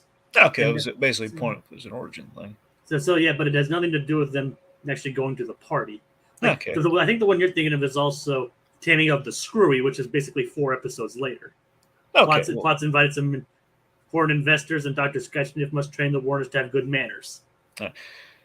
Well, honest, I guess what I'm getting at is perhaps one of two things I think probably could have been the Animaniacs. Again, something, maybe even if it wasn't the first episode, you do something like the party thing in which just like we're celebrating the Warners for a change instead of chasing them around, making them go through all this sort of stuff. It might have been kind of a nice note. But beyond that, what if they actually were locked away in the tower and basically be kind of like kind of like a Freakazoid we'll meet again sort of thing of like, well, I guess until we break out next time, or at least until we get out of here next time, which will be who knows when. Like it's the fact that Warner Bros. Are going to be around, but they're going to be in that tower waiting for the next reboot. It's like a time capsule sort of thing. You know what I mean? Until they escape again. Exactly. That's what I mean. Until they decide to escape again. It's like, you know what? The reboot. Basically, what if they ended the reboot on their own terms and just went back into the tower? Yeah, or something. They probably. I think that would have been a nicer ending than just wiping the slate clean. I'm not saying killing them all feels a little pointed. I'm not saying pointed like against like we want to kill them. It feels pointed in terms of like, well, the networks cancel us. That hurts, so we're gonna make it hurt. Yeah. We're gonna show them we're unhappy with this. Yeah, but like I said, honestly, just kind of just an unceremonious end to what was once a celebrated series back in the 90s. And it's kind of like felt a reboot that they're just kind of dragging out without, tired reboot, like the brain pointed out. Yeah. Like I said, I think basically we can sum that's like the series. If this truly is the end of it, which I think they have confirmed that we haven't been getting any more. Because I mean, we will be seeing more Spielberg and Amblin stuff with Tiny Toons University coming out soon. So who knows? Maybe HBO Max will pick up Animaniacs down the line. But I gotta say, like, yeah, I don't know. But for this Hulu season and Hulu series, like, it did have its moments, but and obviously I think it had ultimately the series did have more hits than it did misses, but I still don't think it compares to even like the memorability of the original show, and I just don't think it had the same level of charm. Dragon, Yeah. it's like, would you say the journey so far through these 3 seasons has been worth it to you? Let me put it this way: I think it was a journey worth embarking on, but I do feel it may have kind of lost its luster at times along the way. I think the first season was probably the most exciting, in which it was like it was a little choppy in ways in terms of like, okay, well, this is what it's like to bring the Animaniacs back, and season two is probably kind of a safe zone, and I don't know. I mean, season 2 is probably like the best season out of all of them. So that's what I'm saying. So I can't. I basically there's kind of some choppy waters in terms of sailing on the adventure, and I think season three was like, yeah, it was kind of reflecting back. Yeah, there's things that don't work, and there's things that do work. So It's like they never really found like the same found like a good groove of stuff that did work. yeah. It's like it was more like more. It was like it was oddly inconsistent at times. Yeah. But honestly, I do hope this is the last you've seen of the Warner Brothers and sister. Maybe like I said, maybe HBO Max will bring them back down the line if they maybe if they find success with the Tiny Toon Adventure, Tiny Toon University, which I don't know, Dragon, if how much you're looking forward to that. Not particularly. I mean, Spielberg's involved again, so Well, you heard he was involved in this one. like, yeah, I know, but that doesn't necessarily. I mean, who knows? Maybe this one will turn. Maybe Tiny Toon University will turn out to be a better take on better reboot than this one did.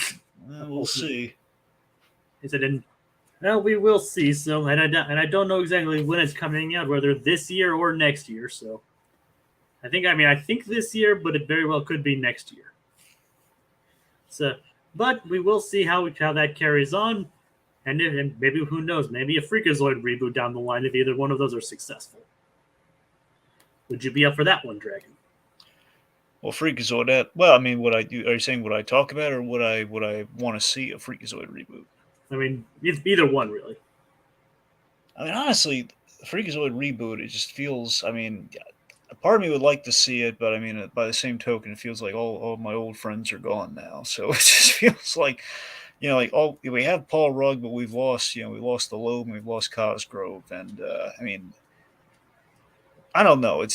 I would be obligated to watch it. I'd be obligated to give it a shot. And of course, I have a great love of Freakazoid, and I would be interested in seeing what would happen. But I don't know if it's morally right to do it. I don't know. I mean, you ranked Freakazoid as number 2 in your '90s ranking. Well, yeah, that means I love it. That doesn't mean I necessarily want to see it kind of brought back with missing pieces. I mean, like I said, my point to that is like, so obviously you hold it to high esteem. So yeah. So clearly your opinion on the reboot would matter. Yeah. Regard. It's like so would you be up for it? Is what I'm asking. Well, like what conditions would it have to have in order for you to say yes, this is a good reboot? Honestly, I don't think we could bring Freakazoid back the exact way that it was, just in terms of I've seen the closest thing I've seen to a Freakazoid reunion, well, kind of a reboot, was Freakazoid did a guest spot on Teen Titans Go once. The only episode of Teen Titans Go I willfully watched, by the way. That means you haven't watched any of that show. Well, no, that means I've seen it, but not willfully. It's like if it were on, I was like, okay, I'll leave it on for a few minutes, and I watched like a segment. It's like, oh god, it's like so again. I've seen Teen Titans Go, but never like I'm gonna watch Teen Titans Go and just like clicking it on, All right. Anyway, sorry. My point is that did have everyone come back. You had Rugg, you had you had Ed Asner, you had David Warner. All three of them came back. Obviously, there's a lot more. Even Joe Lay, you had the big four there. And even then, the writing wasn't there because again, it was not. You didn't have like Tom Ruger and John P. McCann and everyone come back to write that, but you did have the band back together, but still there was something just slightly off with that, just in terms of like the performance of Freakazoids. I think it's like a stars kind of aligning sort of thing. I mean, I don't know. Freakazoid is something where I don't know if it would. I don't even know if I want to see it as a comic or whatnot. It just feels like I don't know if we're going to recapture that feeling. I have always joked about if we ever did the Freakazoid live action for like a short film or like a movie or something, or something we could get like Andy Samberg to play Freakazoid and probably get like a Jonathan Banks to play Mike, like something like that. Which I don't know if that's there's like I think the appeal of Freakazoid might be doing it in live action, but it would be like I don't think there's an audience for it. Unfortunately, I think it's just it's too select a crowd, perhaps. Now, who knows? Warner likes to be experimental sometimes. Yeah, that's the thing. I just don't know if it'd be in the cards or a good idea to bring Freakazoid back. But I'd give it my business just for the nostalgia I have for it. I'd have I mean, in terms of like, I don't know, just in terms of conditions to bring it back, it just I can't really think of what those conditions would be because you'd basically be a satire on the culture. It's going. The only thing you can do with Freakazoid is kind of parody what's going on with the superhero stuff right now, which I don't know. I mean, And I mean, that is right for the picking. it is right for the picking. So based on that, I mean, I think probably the Tick's kind of done that really wonderfully though, and then the Tick got canceled. That's my fear with Freakazoid. If we didn't bring it back, if in a perfect world, Freakazoid would come back and it would be the new Tick that was from the '90s, but only brought back. If that makes any sense, like the Tick was like the animated superhero parody of its day, along with Freakazoid. Only Freakazoid obviously skewed a little bit more towards kind of like More general pop culture. yeah, general pop culture. So if you did that, but maybe more through the superhero thing, like if Freakazoid was brought back in more of a comedic, it could be Invincible, but more of a lighthearted parody. That could be kind of funny. And of course, Paul Rugg.